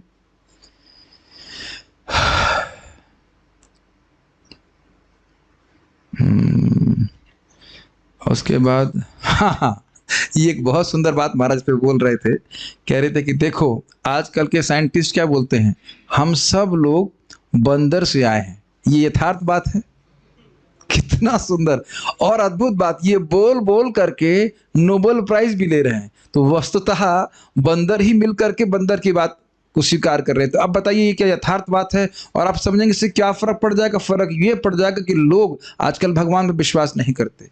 वो सोचते हैं सब कुछ तो केमिकल से हो रहा है, बाई चांस हो रहा है, भगवान का इसमें सृष्टि का, भगवान के द्वारा सृष्टिकर्ता के रूप में स्वीकार नहीं करते। तो ये क्या यथार्थ बात है? नहीं है। अपितु साइंटिस्ट तो जानबूझ करके गड़बड़ करते हैं। उनको दिखता है कि जगत में डिजाइन है, डिजाइनर होना चाहिए, क्रिएटर होना चाहिए, लेकिन फिर भी वह यथार्थ प्रवचन नहीं करते। तो ये बहुत अच्छी बात है। इसमें महाराज ये बोल रहे थे कि बच्चे लोग आपस में पहेली खेलते हैं। वो कहते हैं क्या पहेली है? हरदी के गाब गूब पीतल के लोटा, ये कहीं न बुझे से बानर के बेटा। तो कह रहे हैं कि पहेली इस प्रकार से है कि अंदर से जो हल्दी जैसा है और पीतल का लोटा जैसा दिखता है, ये कहीं न बुझे से, जो इसको नहीं बुझ पा रहा है वो बानर का बेटा है। तो कहने का अर्थ है बेल। बेल पत्र होता है ना, बेल पत्र नहीं, बेल का फल होता है, वो पीतल के लोटे जैसा लगता है कि नहीं, पीला पीला, और अंदर से हल्दी जैसा होता है उसका जो गाब गूब है, अंदर का गूदा। तो जो ना समझ पाए वह बंदर का लड़का है। तो मान लीजिए कोई इस प्रकार से बोले कि तुम बंदर के लड़की हो, तो बच्चा भी बुरा मानेगा। तो बच्चा भी जान रहा है कि हम वानर के बेटे नहीं हैं। लेकिन ये देखिए साइंटिस्ट इतना रिसर्च करने के बाद क्या यथार्थ प्रवक्ता हैं ये? तो ये बहुत सुंदर बात है। और आप देखेंगे महाराज की शैली बड़ी सुंदर है। भगवान का गुण दिखाएंगे और इस जगत का दुर्गुण भी दिखाएंगे। तो भगवान एकदम स्पष्ट कर दिए, मन मना भव मत भक्तो मद याजी माम नमस्करो, इससे करके तुम मेरे पास आ जाओगे। और ये वानर या इंसान जो है, वानर ये इंसान है कि ये इंसान है, ऐसा प्रश्न कर देना चाहिए। इस प्रकार की बात कर रहा है। समझ में आ रहा है यथार्थ वक्ता ये लोग नहीं है। बहुत सुंदर है। महाराज कह रहे हैं कि हमारा कोई गोत्र पूछे तो क्या गोत्र है? क्या गोत्र है? वशिष्ठ है, कश्यप है, और वानर गोत्र है, ऐसा तो कोई कुछ नहीं कहता है। तो इस प्रकार की बात बोलने वाला व्यक्ति यथार्थ वक्ता नहीं। ये केवल इसी पे बोल रहे हैं महाराज जी की ऋतम मतलब यथार्थ उपदेशकत्व, यथार्थ उपदेश देने का गुण कृष्ण इस प्रकार से दे रहे हैं। और आपको पता है कि क्यों नहीं देते लोग? झूठ, लोगों को झूठ बहकाने के लिए। अगर आप उनको सच बता दोगे तो वह आपके नियंत्रण में नहीं रहेंगे, इसलिए ऐसा करते हैं लोग। ये बहुत गंभीर बात है। ठीक है, ओके। तो भगवान यथावत बात बोल रहे हैं और उन्होंने बताया कि मैं भगवान हूं, मुझसे परे कुछ नहीं। गीता का उपदेश भगवान दिए हैं, वो यथावत बात है। और क्या महाराज कुछ कह रहे थे? हाँ, दया वाली बात सुनिए। दया के गुण पे महाराज ने बहुत सुंदर उदाहरण दिए हैं। और वो उदाहरण है पहला, दया का अर्थ क्या है? भक्तों पे कृपा। मैं छोटा छोटा बातें बोलना चाहता हूँ। पहला उदाहरण भगवान महाराज दिए हैं विभीषण पे कृपा। ये बहुत ही मार्मिक था। विभीषण आप जानते हैं कि सारे रहस्य बता रहे थे रावण के अगेंस्ट। तो रावण को पे महाराज जी बता रहे थे कि रावण पे भगवान श्री राम बाण मार रहे थे। आप जानते हैं कि सर काटते और फिर सर उत्पन्न हो जाता। तो बार बार करते हुए भगवान, ऐसा लग रहा था कि भगवान जो है असमंजस में पड़ रहे हैं कि ऐसा क्यों हो रहा है, समझ नहीं पा रहे हैं कि वह सिर बार बार क्यों उग जाता है। तो विभीषण ने कहा कि इसकी जो नाभि है उसमें अमृत है, तो जब उसकी नाभि भी मारेंगे और अमृत सूख जाएगा तब आप इसको जब मारेंगे तो फिर मर जाएगा। तो जब ये बात रावण ने सुनी, समझ रहा है कि विभीषण बता रहा है, तो विभीषण के ऊपर उसने एक अमोघ शक्ति अस्त्र चला दिया। और भगवान जानते थे कि ये मनुष्य पे अगर कार्य करेगा तो ये जरूर मार देगा उसको। तो भगवान ने विभीषण को बचाने के लिए स्वयं उस बाण को अपने छाती पे सहन कर लिया। तो क्या अपने भक्तों पे कृपा नहीं है? और ये दिखाने के लिए कि थोड़ा सा मतलब लीला भी प्रस्तुत की कि वो बेहोश हो गए ऐसा करके, लेकिन कितना सुंदर देखिए बात है। अपने भक्त को बचाने के लिए स्वयं भगवान बाण लीजिए। और ये क्या कृष्ण भगवान नहीं किए? हमने सुन रहे थे ना, अर्जुन को बचाने के लिए भगवान देखिए कूद गए, अपने व्रत को तोड़ लिया, अपने व्रत को तोड़ दिया, जबकि सत्यव्रत है, अपने व्रत को तोड़ लिए, बाण लग रहे हैं, उसकी परवाह नहीं कर रहे हैं, बस यही सोच रहे हैं कि कैसे मैं अपने भक्त अर्जुन को बचा लूं। तो दया अर्थात विशेष रूप से भक्तों पे कृपा। बहुत अच्छा मुझे ये लगा था, बहुत सुंदर लगा था ये बात। हाँ, और बड़ी रोचक घटना आती है। ये तो मैं पहले बता चुका हूं कि एक बार अश्वत्थामा ने नारायण अस्त्र चलाया था, याद आ रहा है आपको? और नारायण अस्त्र की काट कोई नहीं थी। तो भगवान देखो अपने भक्तों पे कृपा करने के लिए चलो सब लोग अपने अस्त्र त्याग दो और सब लोग प्रणाम करो। तो सबने प्रणाम करना शुरू किया, लेकिन भीम कहते हैं ना, मैं क्षत्रिय हूं, मैं तो नहीं प्रणाम करूंगा। तो भगवान कृपा करके जबरदस्ती उसको प्रणाम कराती है। आपने देखा छोटे बच्चों को जो नौटी होते हैं, माँ जबरदस्ती करती है, ऐसे करके भगवान कृपा कर रहे कि भगवान व्रत लिए थे कि तुम्हारे पांचों पांडवों को लेकर। नहीं तो उस दिन सारा नारायण, क्योंकि भीम खड़े हुए थे और सब लोग सरेंडर बोल दिए हैं, तो नारायण अस्त्र सारा तेज लेकर के भीम की तरफ आ रहा। तो उस दिन भीम का मरना निश्चित था अगर वो नहीं मानते। और आप अभी देख चुके हैं किस प्रकार से पांडवों की रक्षा किया पांच ब्रह्मास्त्र से, और परीक्षित महाराज की भी रक्षा करी, सभी की रक्षा करी। ठीक है, तो भक्तों पे कृपा कर रहे हैं, बहुत इंटरेस्टिंग। साथ ही साथ प्रहलाद महाराज की रक्षा करी। साथ ही साथ मतलब स्मरण कर सकते हैं कि इस प्रकार से प्रहलाद की रक्षा करी। अर्जुन की रक्षा तो हम कई बार बोल ही चुके हैं, कैसे कर्ण ने बाण मारा था अर्जुन को मारने के लिए, और भगवान रथ के पर पांव जोर से मार दी तो खाली मुकुट को टच करके चला गया। तो देख रहे हैं कि इस प्रकार के गुणों को भगवान प्रकाशित करते हैं। इससे हमें क्या मिलेगा? हम बारंबार सुनेंगे तो हमारा भगवान का पे आश्रय लेने का भाव बढ़ जाएगा कि हम भक्त बनेंगे तो भगवान हमारी भी रक्षा करेंगे, हम पर कृपा करेंगे, है कि नहीं? इस प्रकार से भगवान ने रक्षा किया। ठीक है, हाँ, अब हम लोग चर्चा करेंगे लास्ट यश की। यश का मतलब था अद्भुत कर्मत्व। भगवान ने बहुत अद्भुत अद्भुत कर्म प्रकाशित किए। तो पहला गुण जो महाराज बता रहे हैं, प्रभुपाद जिसको बता रहे हैं, महाराज थोड़ा सा और स्पष्ट करके बता रहे हैं कि इंद्र की वर्षा हुई। उतना महाराज विनोद कर रहे, कह रहे हैं भाई जब वर्षा होती है तो व्यक्ति क्या उठाता है? छाता उठाता है, लेकिन भगवान ने क्या किया? पूरा पहाड़ ही उठा लिया। तो ये भगवान का अद्भुत कर्म है कि नहीं? सोचिए ना, अच्छा एग्जाम्पल है। भैया छाता उठाते हैं और भगवान ने पूरा पहाड़ उठा लिया, ये अद्भुत कर्म है। वह भी 7 दिन 7 रात अपनी कनिष्ठा के ऊपर। ठीक है, उसके बाद हाँ, जब यहीं वृंदावन में ये कालिया दहन तो यही था ना, इसी के पास घटना हुई थी कि एक जब कालिया का लीला हो गई, भगवान ने कालिया का दमन कर दिया, तो उसके बाद सब लोग थक गए थे, आकर थोड़ा विश्राम कर रहे थे। इतने में ही एक असुर ने आग लगा दी, कंस का चेला था। तो भगवान ने कहा सब लोग आंखें बंद करो, और सारा के सारा अग्नि पी गए। तो महाराज समझाने कि क्या कोई अग्नि विभाग है इस प्रकार का? हम तो आंखों से देखे हैं, आंखों से देखे। हमारे ऑफिस में आग लगी थी, ये अग्नि विभाग वाले आए, कुछ नहीं कर पाए, पूरा धू मतलब बहुत सब कुछ नष्ट हो गया। उसके बाद जो बचा उसको पानी से बुझा रहे थे। बहुत जगह ऐसा होता है। अभी आप देखेंगे ऑस्ट्रेलिया में आग लगी थी, मैंने तो सुना था, वनों में आग लगी थी, कई किलोमीटर में लोग सब पेड़ जल गए थे, कुछ नहीं कर पाए। तो सोचिए, और भगवान क्या किए? पी गए उसको, अग्नि को। तो ये कोई तो बहुत मुश्किल बात है ना। भगवान ने अद्भुत कर्म इस प्रकार से करवाया, और 2 बार करवाया। उसके बाद अपने सखाओं के संग थे तब भी भगवान इस प्रकार से अग्नि को पी गए थे। तो महाराज बड़ा अच्छा से बोलते हैं, कहते हैं कि मुखात अग्नि रजायता, भगवान के मुख से ही अग्नि प्रकट हुई है, तो वापस अग्नि को मुख में ग्रहण करने में क्या दिक्कत है? तो इस प्रकार से भगवान ने अद्भुत कर्म बताया। समझ रहे हैं? यश मतलब अद्भुत कर्मत्व, अद्भुत कर्म करने की शक्ति, और उसको भगवान ने यहाँ पे ज्ञापित किया। फिर कालिया दह पास में है, 100 फण वाला महान विषधर सर्प के ऊपर भगवान नृत्य कर रहे हैं। और यहाँ पे छोटा सा सर्प आ जाए तो भी हम लोग घबराते कि नहीं, और उसमें अगर मान लो विष ना भी हो तो घबराते हैं। और 100 फण वाला सर्प, उस पर भगवान नृत्य करना है, ये कुछ आश्चर्य नहीं लगता? आप नृत्य करके दिखाओ। अरे मंगल आरती में तो हिल नहीं पाते हम लोग, है कि नहीं? एक स्टेप नहीं फॉलो कर पाते, और उसके ऊपर नृत्य करना जिसपे 100 फन चल रहे हैं, कितना कठिन है। तो ये भी भगवान का विशेष कर्म है। इस प्रकार से भगवान ने प्रस्तुत किया। हाँ, उस कालिया के जहर से गौवें मर गई थी, और बाकी ब्रजवासी भी जो भी चाहे पानी पिए उसके, वो सब मर गए थे। लेकिन भगवान ने केवल देखने मात्र से उनको जीवित कर दिया। और ऐसे ही भगवान आघासुर में प्रवेश किए तो जो उनके ग्वाल बाल थे जो मर गए थे, केवल देखने मात्र से उनको जिंदा कर दिया। तो ये अद्भुत कर्म है कि नहीं भगवान का? ये बात समझ लीजिए कि जब हम आज यहाँ पढ़ रहे हैं या मैं कुछ बोल रहा हूँ, भले बहुत सारी बातें आपको पता है, लेकिन बारंबार भगवान के यश के संपर्क के द्वारा हमारा हृदय पवित्र हो रहा है। और भगवान के यश को श्रवण करने के द्वारा के बराबर और कोई वस्तु नहीं है जो हमारे हृदय को शुद्ध करे।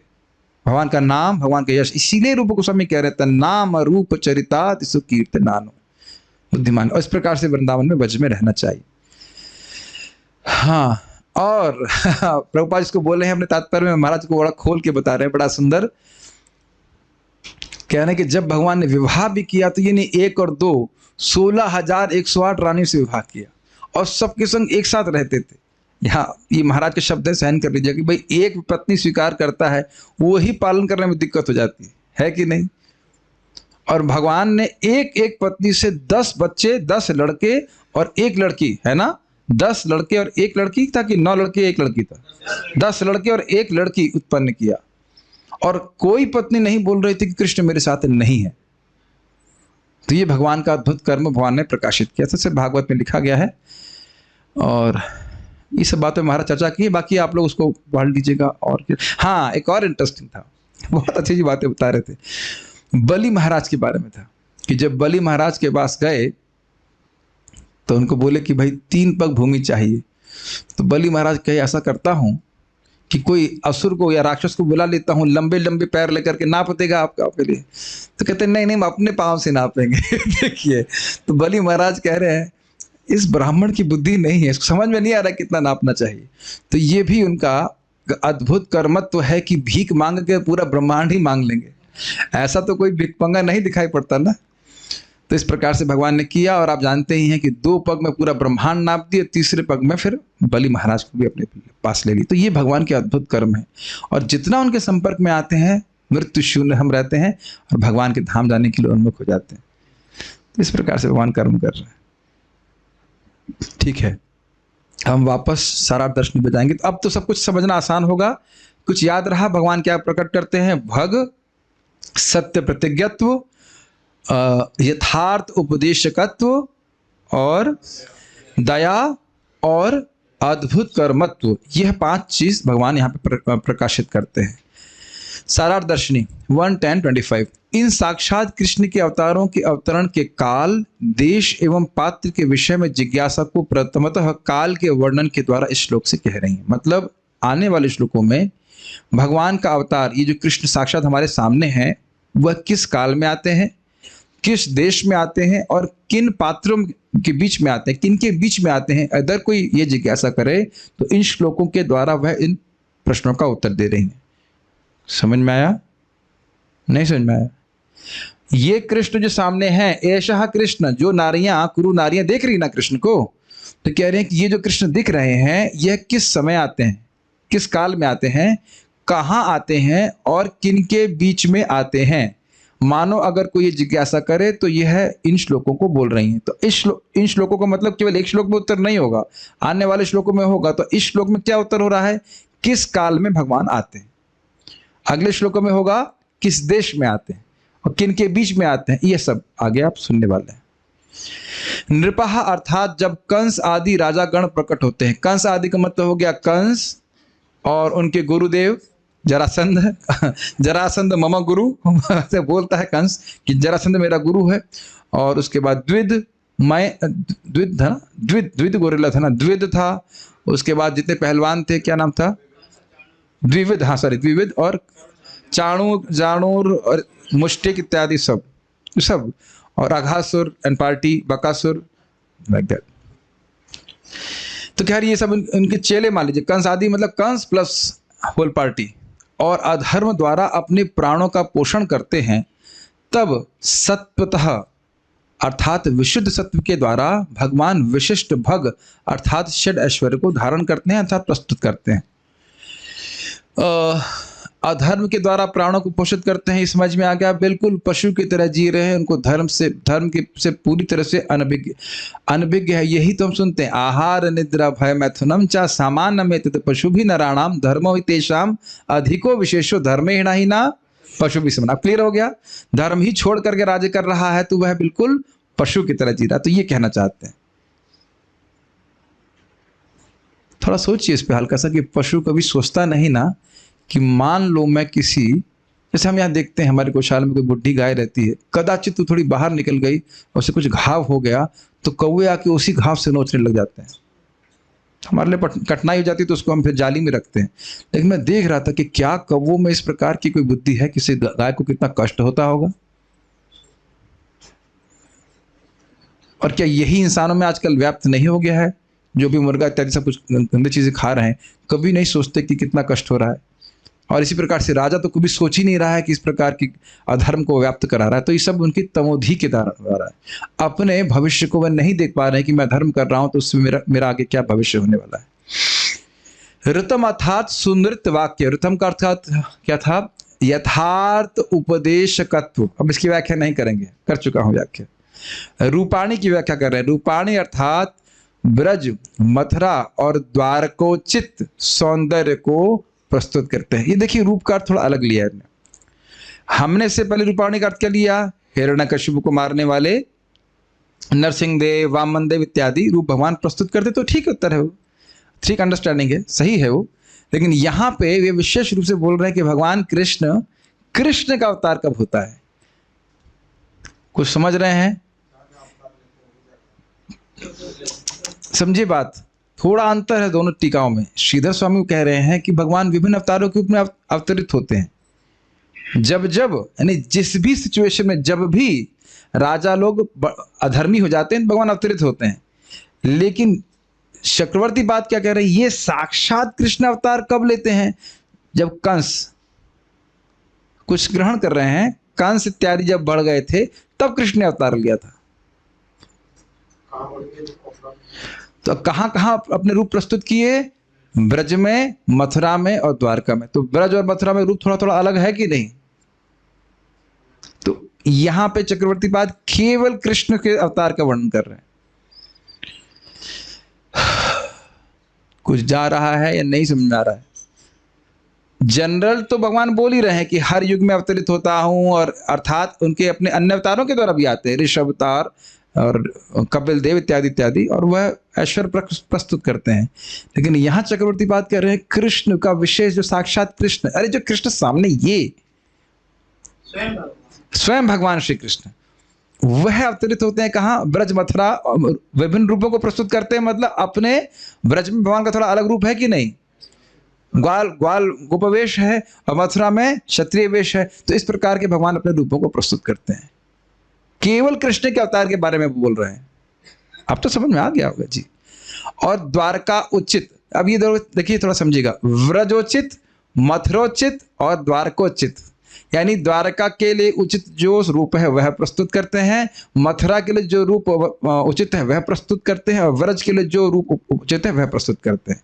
आप जानते हैं कि जब कुरुक्षेत्र में श्रीमती राधा रानी कृष्ण को मिलती हैं तो कहती हैं यह द्वारका का वेश मुझको आकर्षित नहीं करता। तो कृष्ण ब्रज में राजकुमार के रूप में नहीं रहते, ग्वाल बाल के रूप में रहते, वहां वैसा रूप प्रस्तुत करते हैं। और मथुरा में भी कुछ ठीक से नहीं रहते हैं। इन द सेंस महाराज बता रहे थे कैसे वो है हाथी को मारे तो उसकी हड्डी टांग करके लेके चल रहे हैं, तो वहां भी थोड़ा नियम नहीं पालन कर रहे हैं। और द्वारका में थोड़ा सा राजकुमार की तरह थोड़ा सा गंभीर रूप में रहते हैं। तो इस प्रकार से अपने विभिन्न सौंदर्य को प्रस्तुत कर रहे हैं, विभिन्न स्थानों पे सौंदर्य को प्रस्तुत करते हैं। युगे युगे का अर्थ क्या है? युगे युगे अर्थात प्रतिकल्प में, ब्रह्मा जी के एक दिन में, वैवस्वत मनु के 28वें चतुर्युग में, प्रत्येक द्वापर युग में भगवान आते हैं। तो आप समझ गए कि यह जो चक्रवर्ती पाद की व्याख्या है वो किसके लिए है? केवल स्वयं रूप कृष्ण के ऊपर। तो ये तो आप सब लोग भक्त अभ्यस्त होंगे कि एक श्लोक के कई अर्थ होते हैं। श्रीधर स्वामी के अनुसार जो हम अर्थ ले रहे हैं तो क्या होगा? भगवान हर युग में मनवंतरा अवतार के रूप में, युग अवतार के रूप में। ये तो सीधी सीधी बात है। जब भी धर्म की ग्लानि होती है भगवान अपने अंश अवतार ऐसे कैसे कैसे अवतरित होते हैं। लेकिन चक्रवर्ती बात क्या कह रहे हैं कि कृष्ण, जो साक्षात कृष्ण जो सामने दिख रहे हैं, वो केवल वैवस्वत मनु के 28वें चतुर्युग के द्वापर युग में ही आते हैं। ये अर्थ है। और रूप कहाँ कहाँ प्रस्तुत करते हैं? ब्रज में, मथुरा में, द्वारका। ठीक है। तात्पर्य प्रभुपाद जी का, जैसा कि ऊपर कहा गया है, दृश्य जगत परमेश्वर की संपत्ति है। ऊपर मतलब पिछले श्लोकों में भगवान ने ही जगत की सृष्टि की है, उसका पालन कर रहे हैं, संहार करते हैं, लेकिन उसमें आसक्त नहीं होते। ये हमने पिछले श्लोक में सुना। यह ईशो उपनिषद का मूल दर्शन है। प्रत्येक वस्तु परमेश्वर की संपत्ति है, अतएव किसी को उनकी संपत्ति पर अतिक्रमण नहीं करना चाहिए। उन्होंने कृपा पूर्वक जो कुछ दिया है उसे ही स्वीकार करना चाहिए। अब ये प्रभुपाद जी तात्पर्य को ऐसे क्यों खोले? Why did he open it like this? धर्म की व्याख्या करने के लिए। आप नहीं सोच रहे प्रभुपाद जी ऐसा क्यों बोल रहे हैं? यहां लिखा है यदा ही अधर्मेण। तो प्रश्न बनेगा ना कि धर्म क्या है। धर्म मतलब है कि ईश्वर के सिद्धांत को मानना। तो ईश्वर के सिद्धांत को मानने का मतलब क्या है, सब कुछ ईश्वर का है और उनको समर्पित होना चाहिए। तो जब राजा ही ये बात भूल गया है, तमोधिया नृपा, समझ रहे हैं वो अंधकार में है कि सब कुछ भगवान का है, तब भगवान अवतरित होते हैं। प्रभुपाद जी बहुत अद्भुत तरह से उसको ओपन कर रहे हैं। कितना सुंदर व्याख्या है, नहीं समझ में आया? Brilliant, is it not? कि धर्म की व्याख्या प्रभुपाद करे। धर्म समझना चाहिए व्यक्ति को। धर्म समझने वाला व्यक्ति समझेगा कि सब कुछ भगवान का है, मुझे भोग बुद्धि का निर्माण करने की नहीं करना चाहिए, और जो वस्तु मेरे लिए नहीं है उसका अतिक्रमण बिल्कुल नहीं करना चाहिए। अतिक्रमण समझते हैं? अतिक्रमण समझते होंगे जो लोग कि भाई बाउंड्री होते यहाँ तक मकान बनाओ, तो भारत में 3 फीट अगर छज्जा बाहर निकाल दिया उसने तो कहेगा मेरा बड़ा पुरुषार्थ सिद्ध हो गया। समझ रहे हैं? हम देखा हवा में अगर 3 फीट छज्जा बाहर निकाल दिया थोड़ा सा, उसने थोड़ा सा जमीन उसको मिल गई तो लगता है कि हम बहुत सफल हो गए, और फिर आकर के जो सरकार वाले नगर पालिका आकर के उसको अतिक्रमण को तोड़ते हैं। तो अतिक्रमण मतलब जो आपका लिमिट, हाँ, सीमा से बाहर नहीं जाना चाहिए, ये कहने का अर्थ है। तो हमारे लिए जो भगवान ने दिया है उसको ग्रहण करें, भगवान को समर्पित करके। तो ये धर्म भूल जाते हैं लोग। समझ में आया धर्म का अर्थ? अतएव यह पृथ्वी या कोई भी अन्य ग्रह या ब्रह्मांड एकमात्र भगवान की संपत्ति है।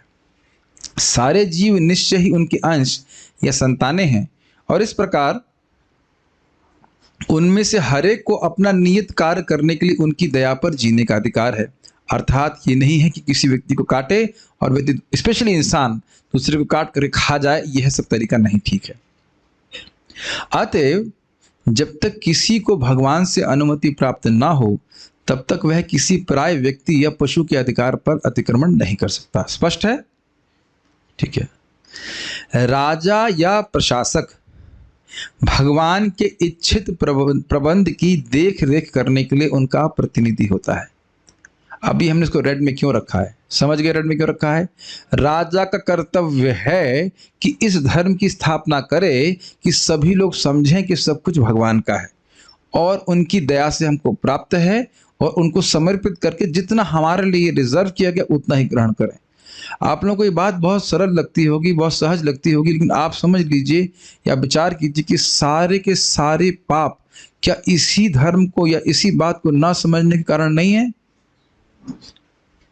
प्रभुपाद जी कितना सुंदर उदाहरण देते हैं कि देखिए चिड़िया है, और कितनी सारी चिड़िया हैं, आप यहाँ गेहूं की पूरी बोरी डाल दीजिए, जितना उनको चाहिए होगा वो ग्रहण करके चली जाएंगी।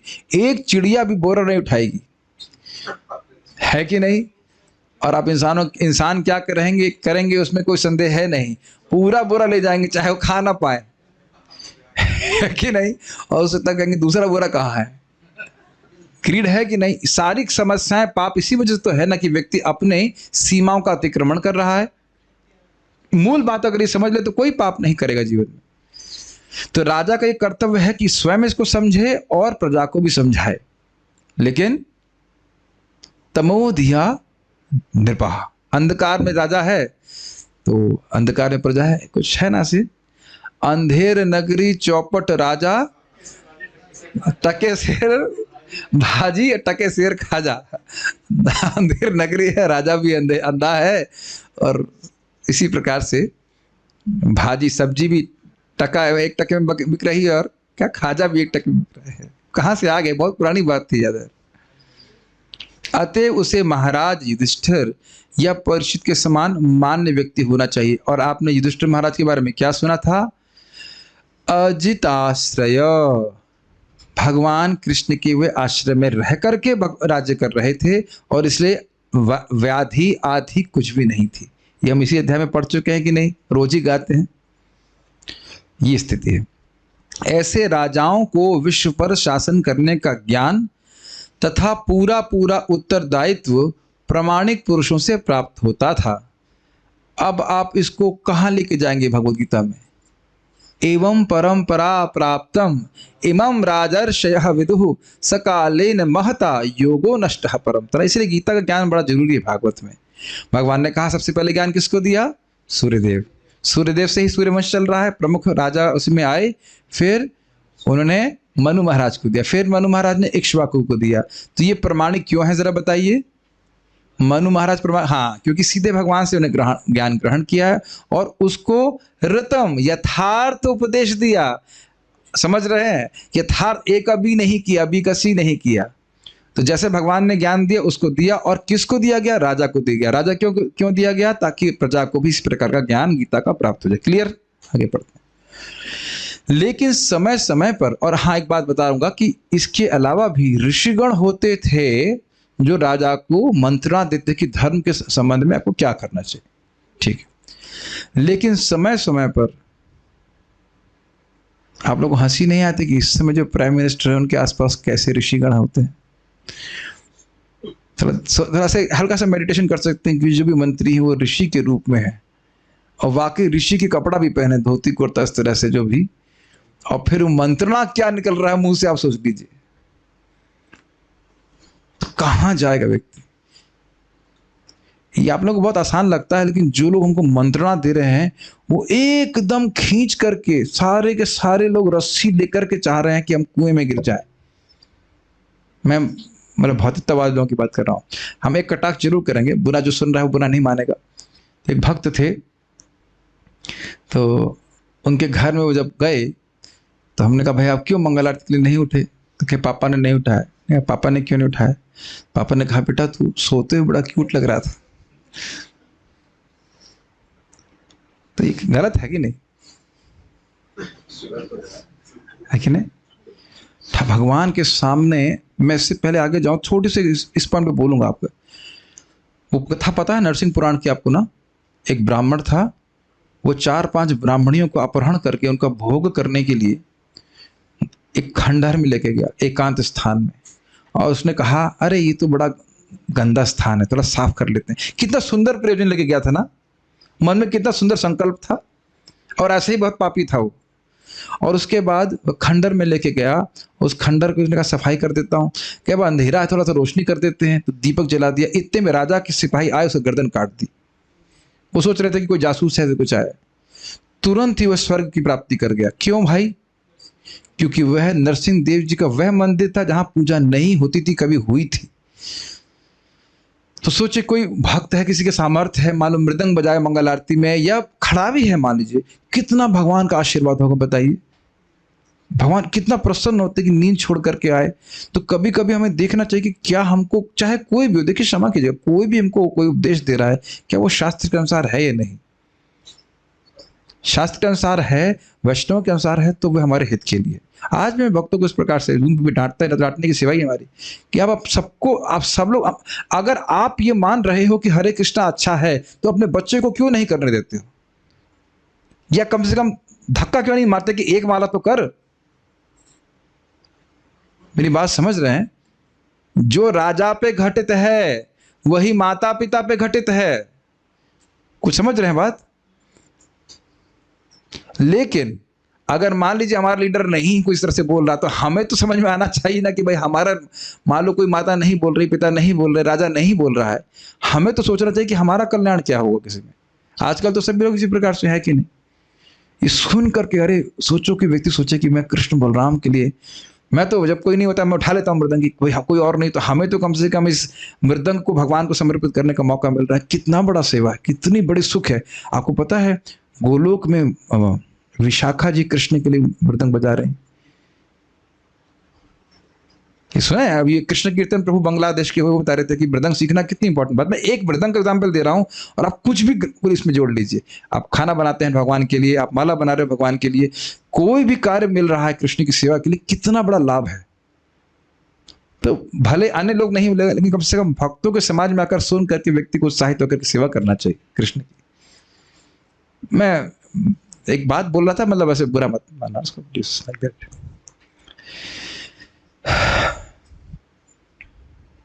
कहाँ चलेगी बात? हम खाली बात कर रहे थे कि भगवान की सेवा करना ये जीवन का उद्देश्य है, ये लीडर्स को बताना चाहिए, किसी भी लीडर को बताना चाहिए। लेकिन समय समय पर भौतिक प्रकृति के निम्न गुण, तमोगुण के प्रभाव से राजा तथा प्रशासक बिना किसी ज्ञान तथा उत्तरदायित्व के सत्तारूढ़ हो जाते हैं, और ऐसे मूर्ख प्रशासक अपने व्यक्तिगत स्वार्थ के लिए पशुओं की तरह रहते हैं। इससे हम पहले आगे जाए, बस मैं खाली ये प्रश्न करना चाहता हूं कि यहाँ जितने उपस्थित भक्त हैं उनको ये दृष्टि है कि दिख रहा है सबको? सबको दिखाई पड़ रहा है ना? हमारे इस समय जो भी लीडर हैं, लीडर मतलब, हाँ लीडर तो नहीं कहना चाहिए, मतलब जो भी प्रशासक है उनमें से किसी को भी कोई ज्ञान नहीं है। कितने आईएएस ऑफिसर को पता है कि जीवन का लक्ष्य है कृष्ण प्रेम की प्राप्ति, मैं आत्मा हूं, वो आत्मा है? ये हो सकता है वो कहेंगे कि मैं आत्मा हूं लेकिन वो आत्मा नहीं है, ऐसा सोच सकते हैं। क्या ये देखने की सामर्थ्य हमारे समय है? जी, ये समझ लीजिए। एक इस पे शब्द को देखिए, ज्ञान और उत्तरदायित्व के बिना कुछ ज्ञान नहीं है कि मैं हूं कौन। और क्या बोलते हैं, एक बार सेवा का मौका दें मुझे अपनी इंद्रियों की। ये रिपीट नहीं, ये नहीं क्लियर करते हैं कि मेरी इंद्रियां संतुष्ट नहीं हो रही हैं तो कृपया मुझे अपनी इंद्रियों की सेवा का मौका दें, यही तो बोलते हैं ना। और जो वोट देने वालों ने क्या सुनाई पड़ता है, कृपया एक बार हमारी इंद्रियों को सेवा का मौका दें। लेकिन दोनों लोग इस तरह से सोच रहे हैं कि हम अपनी इंद्रियों को संतुष्ट करेंगे और वोट देने वाला सोचा हमारी इंद्रियों को संतुष्ट करेंगे। प्रभुपाद जी बोलते हैं और दोनों ही असंतुष्ट रहेंगे। वो आया ही है उनको असंतुष्ट करने के लिए, इसीलिए हर बार चेंज कर रहे हैं कि नहीं बताइए। कभी आप भागवत सुनते सोचते नहीं, भरत महाराज करोड़ों करोड़ों साल तक राज्य किए, कभी कुछ अजीब सा नहीं लगता? करोड़ों साल तक एक्चुअली राज्य किए। आप 5वें स्कंद में देखिएगा। और ऐसी स्थिति की ही वहां पे सामान्य व्यक्ति भी मुक्ति भी नहीं चाहता था। कल्पना कीजिए क्या स्थिति होगी। स्वर्ग की तो बात छोड़ दीजिए, आश्चर्य कर देता। अभी हमने पढ़ा ना, कोई व्याधि नहीं, कोई आदि नहीं, कुछ नहीं, कोई बीमारी नहीं युधिष्ठिर महाराज के राज्य में। 5-4 साल पहले की बात है। और यही चीज परीक्षित महाराज के राज्य में भी। तो देखिए, मैं फिर से रिपीट करूंगा, जो राजा का दायित्व वही माता पिता का दायित्व, वही टीचर का दायित्व। शिक्षा वही शिक्षा है जिसके द्वारा व्यक्ति समझे कि वह कैसे जन्म मृत्यु के चक्र से बाहर आ सकता है, एकदम क्लियर। और अगर वो शिक्षा नहीं दे रहे हैं तो हम अपना उत्तरदायित्व नहीं निभा रहे हैं। बहुत इंपॉर्टेंट है, सत्तारूढ़ हो जाते हैं।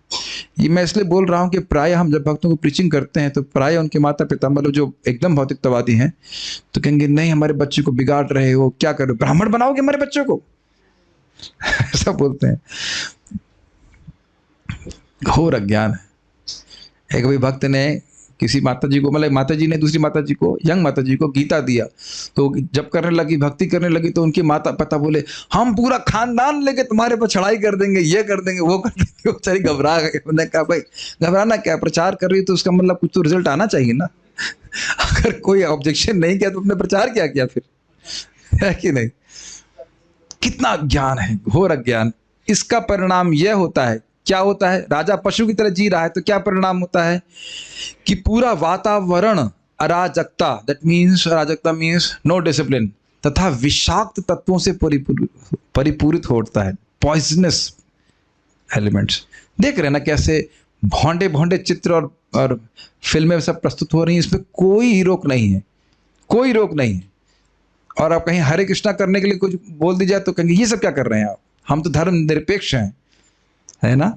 देखिए, मानव समाज में भाई भतीजावाद, अब इसको व्याख्या करने की जरूरत नहीं, सब समझ रहे हैं। घूस, धोखाधड़ी, मारा मारी तथा इसके कारण दुर्भिक्ष, रोग, युद्ध तथा इसी प्रकार के अन्य उद्विग्नकारी तत्वों का प्राधान्य हो जाता है। उससे समाज में शांति व्याप्त हो जाती है।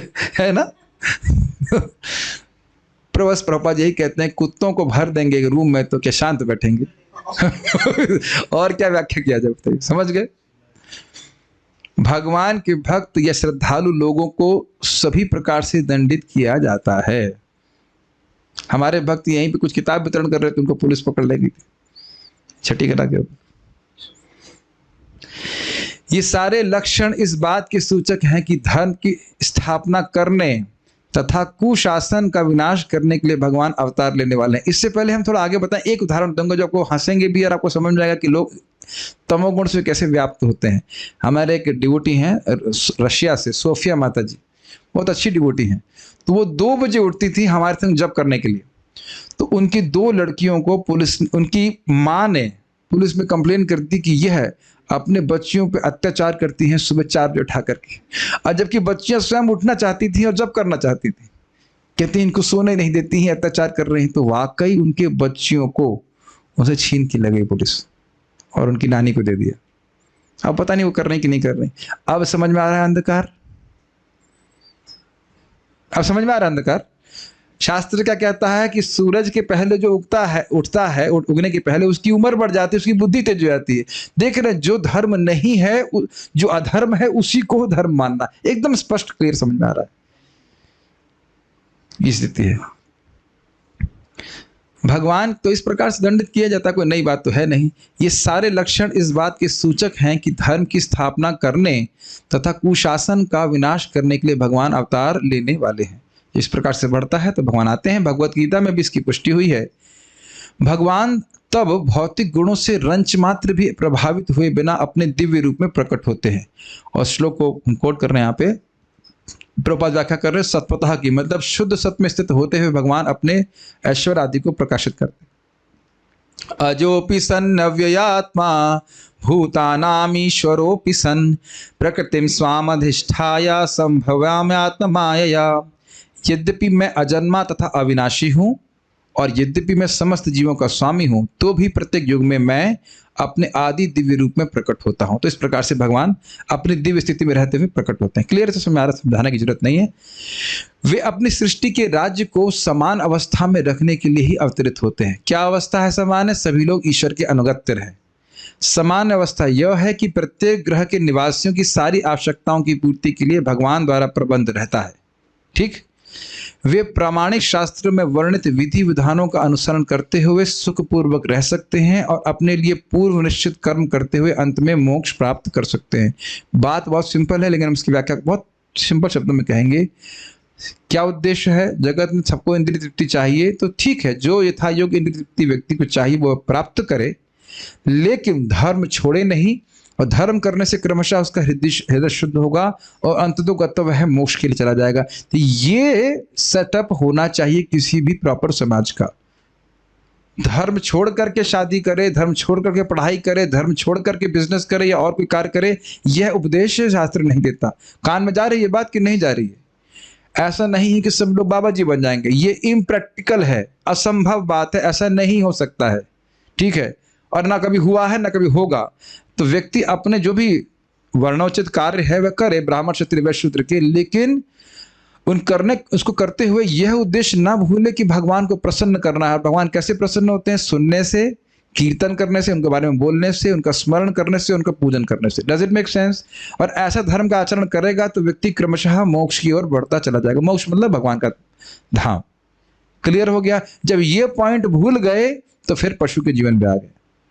तो इसको वापस स्थापित करने के लिए भगवान आते हैं। ठीक है, इस भौतिक जगत की सृष्टि नित्यबद्ध जीवों की मनमानी इच्छाओं की पूर्ति के लिए वैसे ही की जाती है जिस प्रकार के शरारती लड़कों के हाथ में खिलौने पकड़ा दिए जाते हैं। अन्यथा भौतिक जगत की कोई आवश्यकता न थी। ये जानबूझ के हाईलाइट किया गया है।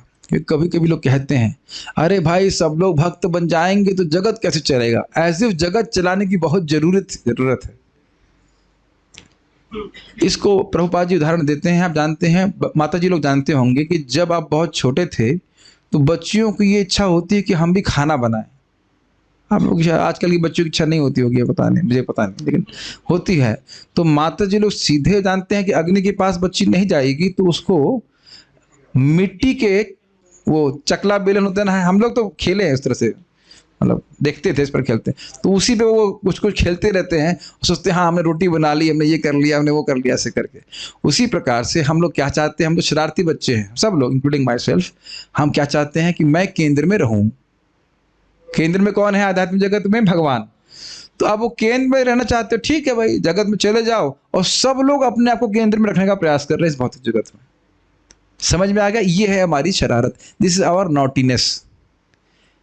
Does it make sense? और केंद्र में रखने का मतलब समझ रहे हैं? जो मेरे मन में आएगा वो मैं करूंगा। वैसे केंद्र में फिर भी मन ही रहा, मैं नहीं, लेकिन फिर भी मेरी बातें समझ में आ रही हैं? केंद्र में रहने का मतलब है कि मैं किसी की नहीं सुनना चाहता, जैसा मैं चाहता हूं वैसे करूं, स्वतंत्र होकर के। अब इसीलिए शास्त्र का उपदेश भगवान देते हैं। सबसे बड़ी कृपा जीव के ऊपर यही है कि शास्त्र श्रवण करे और उसके अनुसार जीवन जिए। नहीं तो स्वैर आचरण, समझ रहे हैं, स्वतंत्र आचरण से क्या प्राप्त हुआ? जो भी आप देख रहे हो, ये उपाधि पुरस्कार के रूप में गोल्ड मेडलिस्ट इन मटेरियल वर्ल्ड। उसके बाद अगली बार फिर वही गोल्ड मेडल मिलेगा, उसकी जब तक गोल्डन अवतार की शरण नहीं लेंगे। समझ रहे हैं, गोल्ड मेडल पे गोल्ड मेडल मिलते जाएंगे और ये शरीर प्राप्त होते जाएंगे। क्या हम समझ पा रहे हैं स्वैर आचरण के द्वारा जन्म होगा? फॉर एग्जाम्पल, हम दाल चावल खाएंगे लेकिन कृष्ण को भोग नहीं लगाएंगे, तो ये स्वैर आचरण होगा। और अगर भगवान को अर्पित करके खाएंगे तो मुक्त हो जाएंगे, ये स्वैर आचरण नहीं हुआ। Does it make sense? सबके सामने झुकेंगे लेकिन कृष्ण के आगे नहीं झुकेंगे, सबकी सेवा करेंगे लेकिन कृष्ण की सेवा नहीं करेंगे, तो ये हमारा स्वैर आचरण हुआ। इस पे बस एक विनोद की बात बोलूंगा। हमारे गुरु भाई बोल रहे थे, एक व्यक्ति, हमारे प्रभु दामोदर प्रभु, तो वो ट्रेन में बैठे हुए थे, ऑब्जर्व कर रहे थे। एक व्यक्ति आया, उसकी पत्नी और पत्नी की बहन के संग।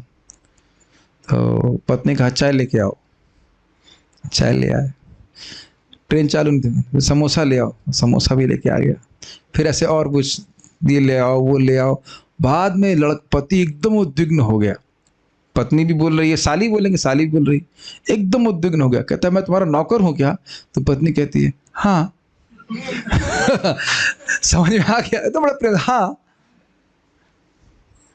और आप ये भी जानते हैं कि गॉड की सेवा नहीं करेगा लेकिन डॉग की सेवा करता है, यहां तक कि उसका मल भी उठाते हैं लोग। बताइए, मैं नहीं समझ रहा हूं किसी ब्रह्मचारी को यहां किसी का मल उठाने की सेवा दी गई है? बताइए, कभी नहीं दिया ना किसी की। हम ऐसा बोल रहे हैं, कितना घृणित, कितना घृणित। ये क्या प्रकृति के द्वारा सजा नहीं है? स्वैर आचरण का यही गोल्ड मेडल मिल रहा है। ये मत सोचिए कि ये प्रकृति के द्वारा दंड नहीं है, व्यक्ति की आसक्ति है, इसलिए कुत्ते में आसक्ति इस प्रकार से ऐसा कर रहा है कि नहीं? हाँ, सहर्ष करिए। पता नहीं सहर्ष तो क्या कहेंगे इसका, मल उठाना कोई सहर्ष के बाद हर्ष की बात तो नहीं होती है, लेकिन जो भी कहा जाए। तो आप समझ पा रहे हैं, जो लोग इस प्रकार से स्वैर आचरण करना चाहते हैं, भगवान जगत की सृष्टि कर देते हैं। लेकिन जब ये भगवान की अनुमति के बिना विज्ञान की शक्ति द्वारा अवैध रूप से संसाधनों का दोहन करने के लिए उन्मत्त होते हैं, और वह भी केवल इंद्रिय तृप्ति के लिए, तब आतताइयों को दंड देने तथा श्रद्धालुओं की रक्षा करने के लिए भगवान को अवतार लेना पड़ता है। थोड़ा थोड़ा समझ रहे हैं दोनों बात? ऐसा नहीं कि इस भौतिक जगत में रह रहे तो भगवान एकदम इंद्रिय तृप्ति जीरो करवा दें, ऐसा हो नहीं सकता। उसके बिना हम जी भी नहीं सकते। खाए बिना रह लेंगे क्या? सोए बिना रह लेंगे, वो तो कोई दिक्कत नहीं है। लेकिन अब एकदम धर्म छोड़ दिया है और एकदम तमोस्तम से व्याप्त है, तो भगवान को अवतरित होना पड़ता है। आर एबल टू फॉलो जी? जब वे अवतरित होते हैं तब वे अपना परम अधिकार जताने के लिए अलौकिक कार्य करते हैं और रावण, हिरण्यकशिपु तथा कंस जैसे भौतिकतावादियों को समुचित रूप से दंडित करते हैं। इसकी व्याख्या हम लोग कर चुके हैं।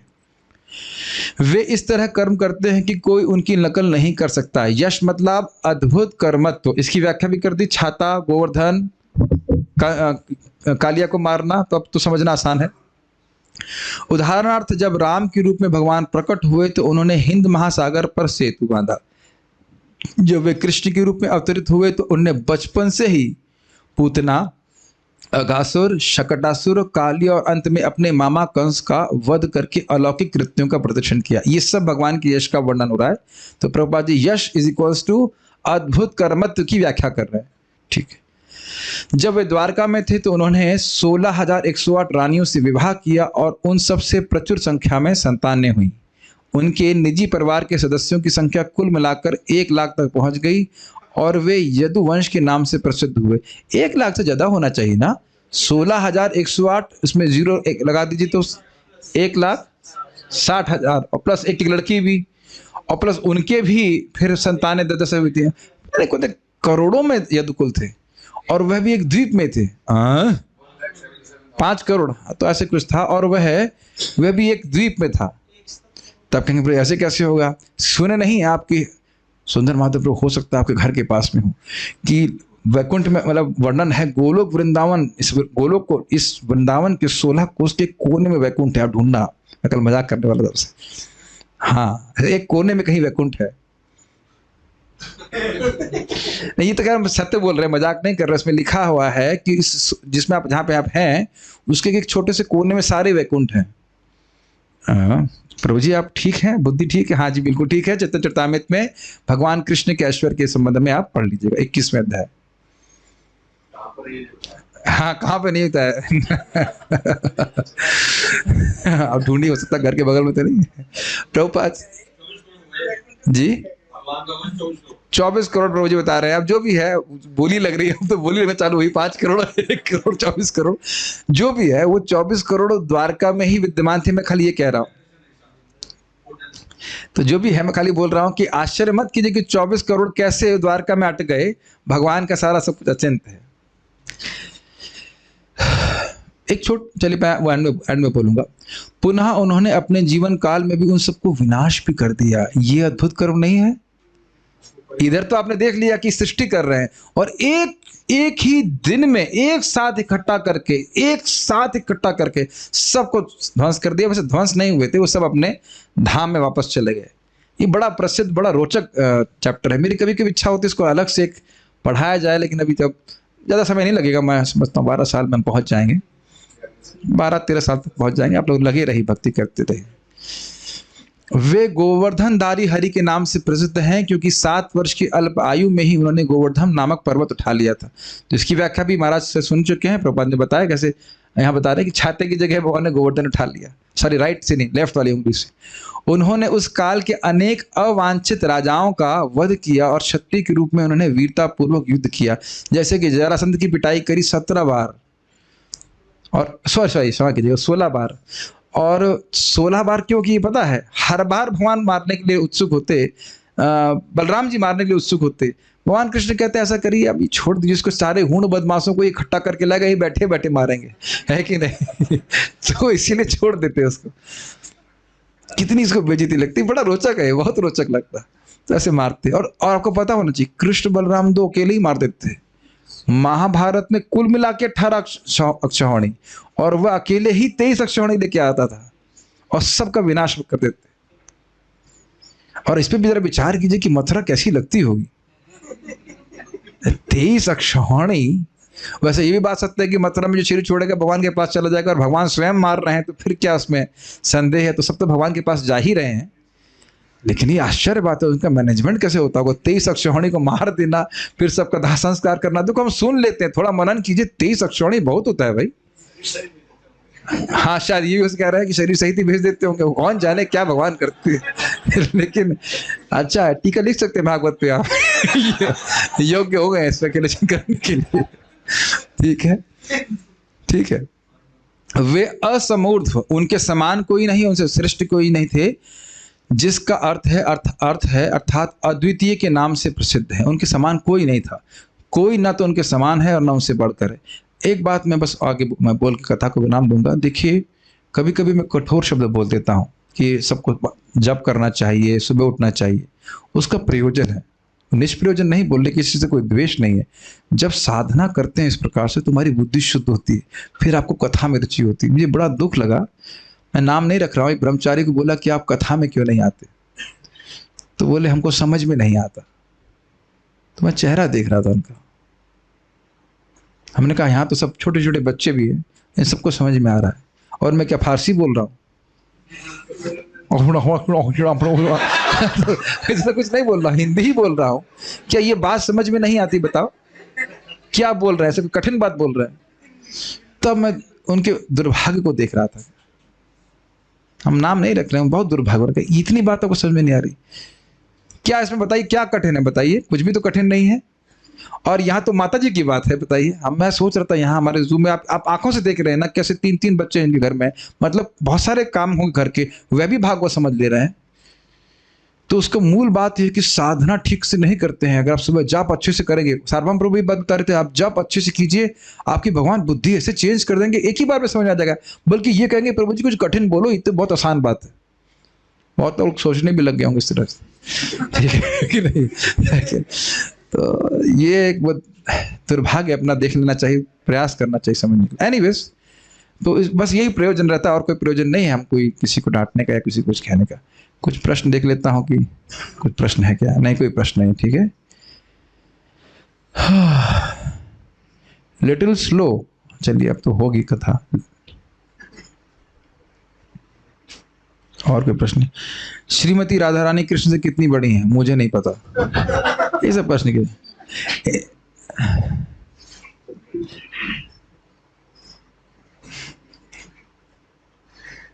ओके, यहाँ रुकते हैं। हम लोग देख लेते हैं कि कोई प्रश्न है, वो प्रश्नोत्तर वाली फाइल आई है कि नहीं। मुझे नहीं प्रश्न दिख रहा है, एक मिनट। हाँ, आ गया, ठीक है। आप लोग खुश होंगे कि सारे प्रश्न आ गए, तो हम लोग प्रश्न को देख। श्लोक के अनुसार बताइए, भगवान अपने विभिन्न अवतारों को कब एवं क्यों प्रकट करते हैं। अच्छा, ये बड़ा एक रुचिकर तरीका है इनका प्रश्न करने का, कि प्रश्न कर रहे हैं हमारे प्रश्नकर्ता और उसका उत्तर नीचे संस्कृत में लिख देते हैं। कितना रोचक तरीका है, देख रहे हैं आप। काफी इंटरेस्टिंग। जो संस्कृत जान रहा है वो उत्तर उसको नीचे देखकर ही समझ जाएगा। यदा हि धर्मेण तमोधिया नृपा जीवंती। ठीक है, और भवाया। तो संस्कृत अगर जान रहे हैं तो आप उत्तर एकदम स्पष्ट, ओपन बुक एग्जाम है ये। तो पहले श्लोक देख, प्रश्न देख लीजिए कि भगवान अपने विभिन्न अवतारों को कब एवं क्यों प्रकट करते हैं। यदा हि धर्मेण तमोधिया नृपः जीवंती भवाया। चलो पहले हम जूम के डिवोटीज को अलाउ करते हैं, and then if not then will see how devotees want to answer here. Just a second, give me a second. प्रिय श्रवसी माता जी, Kanupriya, would you like to answer? There are two Kanupriyas here. One is Pooja Mataji's Kanupriya and others. But we'll answer, ask Kanupriya from Bharatpur. Yes. And if she is not able to answer, the answer will pass on to Amal Krishna. Yes, Mataji, please. प्रभु जी, जब जब मुझे श्लोक नहीं दिख रहा है।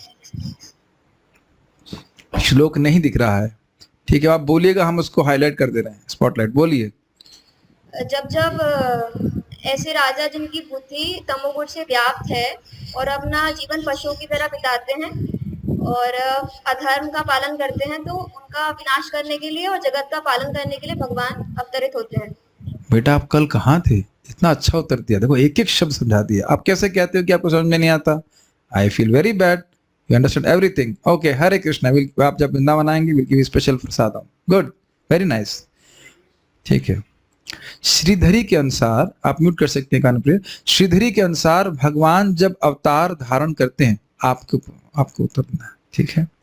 श्रीधरी के अनुसार भगवान जब अवतार धारण करते हैं तो एक मिनट, तो अपने किन गुणों को प्रकट करते हैं, शब्दार्थ सहित व्याख्या कीजिए। कोई भी एक बता सकते हैं। भगम, सत्यम, ऋतम, दयाम, यश। देखिए जितना आप ट्राई कीजिए, जितना याद हो। माइक दीजिए प्रभु जी को, माइक दीजिए। हाँ, यस, बोलिए। हाँ, कोई भी जो मैं डांटूंगा नहीं, जो आपको याद आ रहा है उसमें से बताइए। माइक है ना बगल में वाला, बोलिए ना, ब्लू वाले से। हाँ बोलिए। भगवान का यश। माइक पे बोलिए, आवाज नहीं आ भगवान का यश। आपका माइक शायद ऑन नहीं है। ऑन है? थोड़ा पास में रखिए, बोलिए। हाँ बोलिए। भगवान का यश। यश है। यश का अर्थ क्या था? भगवान की जो लीलाएं हैं। लीलाएं हैं, कैसी लीला? लीलाएं जो बहुत दिव्य हैं। हाँ, दिव्य है नहीं, दिव्य तो है कुछ और। आप बताइए। ऐश्वर्य। यहाँ लोग सोचने लगे सब प्रश्न तो जूम वालों को कर रहे हैं, हमें सुनना तो ना ध्यान से। बोलिए। ऐश्वर्य युक्त। उत्तर मुझे वही सुनाई पड़ना चाहिए जो हमने खूब मेहनत करके बताया है। देखिए, अब हम यहाँ भले लग रहा है कि मैं रिपीट कर रहा हूँ, लेकिन उत्तर सामने नहीं आ रहा है। अब आप लोग बहुत दूर बैठे हैं, आप बताएंगे।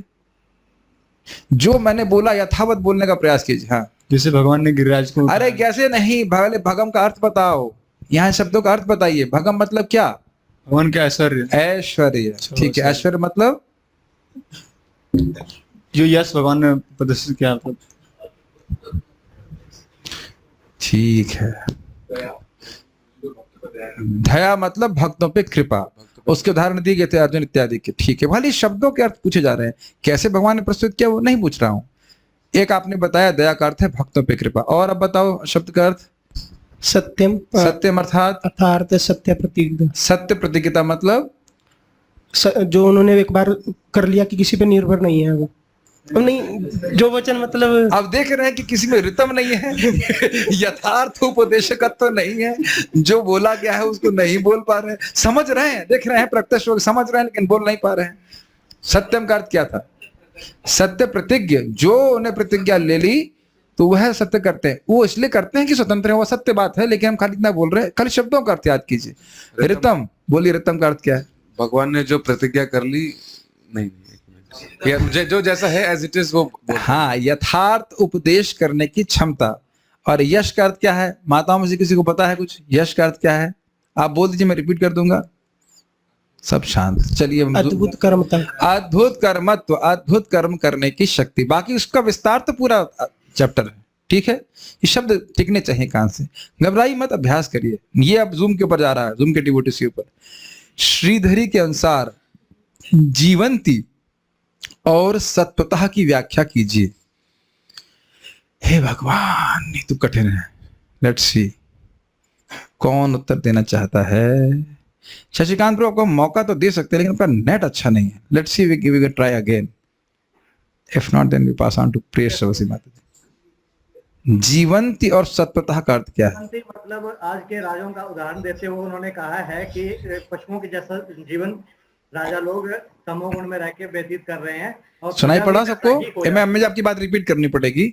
यानी कि पशुओं की तरह आजकल के राजा नहीं, जब जब राजा लोग ऐसे जी रहे हैं जैसे मान लो पशु की तरह। जी ठीक है। और सत्वतः का अर्थ? देखिए बस बस एक मिनट रुकिए। इसको मैं दूसरे से पूछता हूँ।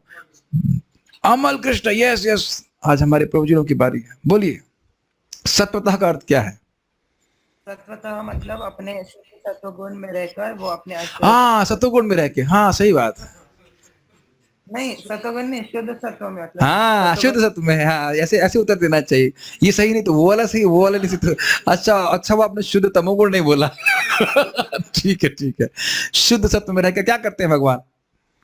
अपने ऐश्वर्य को प्रकट अपने ऐश्वर्य को प्रकट करते हैं। Good, no problem. मैं थोड़ा मजाक करते रहता हूँ ताकि सब लोग, everybody is on the page. ठीक है। जानकी माता ji, next question is coming to you if it is there. हाँ, डिफिकल्ट क्वेश्चन। सारार्थ दर्शनी के अनुसार रूपाणी और युगे युगे की व्याख्या कीजिए। मैंने एकदम एम्फसाइज करके अलग किया था उस बात को। रूपाणी और युगे युगे की व्याख्या कीजिए।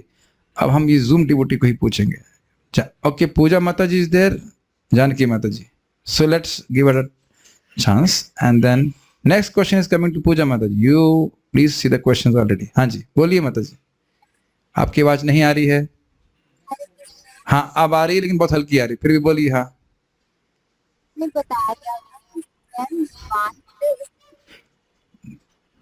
आपका माइक खो गया क्या? Okay, the question passes. Technology का उपयोग ठीक से कीजिए सभी लोग, तैयार करके। पूजा माता जी, यस यू प्लीज आंसर। और तो कोई है नहीं उत्तर के लिए। हाँ, रूपाणी का अर्थ बताया था चक्रवर्ती। आ रही है प्रभु जी आवाज? हाँ, आ रही है, बोलिए। रूपाणी का अर्थ बताया था कि जो भगवान है श्री कृष्ण अपने ही कृष्ण रूप में ही अवतार लेते हैं ब्रज में, मथुरा में और द्वारिका में, जिनमें थोड़ा थोड़ा अंतर होता है उनके रूप में। और युगे बताया था कि युगे का अर्थ आपकी बेटी बताएगी। कुछ बेटा समझ में आया आपको? Maybe it's just too new. No problem, she is too new. कोई बात नहीं, आप बताइए। हाँ, प्रतिकल्प कंप्लीट होने के बाद और अब आप देखिए, अब आप रितम नहीं बोल रही हैं, रितम नहीं चल रहा है। पूरा कल्प कंप्लीट होने के बाद मतलब पूरा ब्रह्मा जी के दिन अंत होने के बाद। नहीं प्रभु जी। हाँ, 28वें चतुर्युग में प्रत्येक 28 चतुर्युग में स्वयं हुआ मनु के 28 चतुर्युग में। नहीं प्रभु जी, अब आप देख रहे हैं, मैं जानबूझ करके थोड़ी कह सकते हैं परेशान कर रहा हूँ कि रितम कितना कठिन है। आप समझ भी रहे हो, मैं मान रहा हूँ कि समझ रहे हैं, लेकिन बोलने में कठिनाई है। अमृत प्रभु, आज हमारा प्रभु जी का डे है। प्रभु जी विल दास। कोई बात नहीं, I know you know the answer, just giving chance to Amrit. योगे योगे का क्या अर्थ है बताइए? You have to unmute yourself. Unmute Amrit. हाँ, बोलिए। आपकी आवाज नहीं आ रही। बैक टू पूजा माता जी। यस माता जी, बताइए युगा युगा का अर्थ क्या है? नहीं पता? प्रभु जी बताती हूँ, एक मिनट। वैश्वत मनु के 28वें चतुर्युग के प्रत्येक द्वापर युग में भगवान कृष्ण आते हैं। Okay, next question is coming to you. ये क्वेश्चन बहुत महत्वपूर्ण है। तो इससे समझ में आ जाता है कि कितने लोग यथार्थ उपदेशकत्व को प्राप्त हुए हैं। श्रील प्रभुपाद जी के तात्पर्य से राजा किस लिए होता है और उसे कैसा होना चाहिए? भूसा खाने के लिए। भूसा मतलब वो भूसा घोटाला करने के लिए, तो और किस लिए राजा होता? चारा घोटाला करनी चाहिए, और किस लिए? राजा किस लिए होता है, उसे कैसा होना चाहिए? Let's see who can give the answer. Okay, somebody wants to give answer from here. आप इतना दूर हो तो वहां तो माइक ही नहीं पहुंचेगा, तो यहाँ कोई नहीं पूछना बोलना चाहता है। बिना माइक के भक्त सुन नहीं पाते। हम करते हैं कॉर्डलेस की व्यवस्था, तब आपके पास पहुंचाएंगे। इतना दूर आप लोग बैठे हैं अमेरिका में, तो कैसे उत्तर देंगे? नहीं तो जूम पे आप लोग माइक्रोफोन लेकर के उत्तर दे सकते हैं। That may be different option. Amrit बाबू, okay, let's see if you can answer. मेरी आवाज आ रही है? अरे इतनी ज्यादा आवाज आ रही है, थोड़ा थोड़ा कम कीजिए। हाँ बोली, ठीक। हाँ बोली। हाँ बोली। श्रील प्रभुपाद जी के बहुत ज्यादा अनुसार, आवाज, अरे बहुत आवाज आ रही, थोड़ा आवाज कम करो भाई, थोड़ा दूर से बोलिए माइक से। हाँ हाँ हाँ बोली। तो श्रील प्रभुपाद जी के अनुसार राजा जो होता है वो भगवान का प्रतिनिधि होता है, और उसे अपने प्रजा की सेवा उस तरह से करनी चाहिए जैसे प्रजा धार्मिक भगवान को समझ सके और उसके अनुसार अपने जीवन यापन कर सके। ठीक, धर्म के अनुसार चले, उसको यथावत इंद्रिय तृप्ति की जो भी आवश्यकता है वो पूर्ण हो, और क्रमशः मोक्ष की तरफ चले। ठीक है, मेरे पास भी कुछ प्रश्न है। प्रश्न केवल इतने ही नहीं है, प्रश्न मेरे पास भी कुछ है, उसको मैं इसके बाद में पूछूंगा। Let's see if something can come into my mind. भगवान की सृष्टि में राज्यों की समान अवस्था क्या है? भगवान की सृष्टि में राज्यों की समान अवस्था क्या है? राज्यों की समान अवस्था मतलब क्या है? प्रत्येक लोक में क्या व्यवस्था है, ये आप प्रश्न किया गया है। Who want to answer this? यहां से कोई नहीं देना चाहता, यहाँ पे कोई देना चाहते हैं? सामने बैठे हुए से वाह, कोई उत्तर नहीं देना चाहता, तो मैं नंबर ले लेता हूँ। हाँ दीजिए। भगवान के राज्यों की समान अवस्था यह है कि भगवान के द्वारा उनकी सारी पूर्ति, सभी ग्रहों के निवासियों की पूर्ति जो है, भौतिक आवश्यकताओं की पूर्ति हो। देन सबको रोटी कपड़ा मकान मिले, ऐसा कह लीजिए, उनके सुख अनुसार, और भगवान का उसके बाद वह धर्म का अनुशीलन करके, देख रहे रितम कितना कठिन है, आ रहा है मन में लेकिन मुंह में नहीं आ रहा है, और वह अपनी आवश्यकताओं की पूर्ति करके शरीर सब ठीक रहे, और वह धर्म का आचरण करे ताकि अंततोगत्वा मोक्ष की तरफ बढ़े, भगवान की तरफ बढ़े।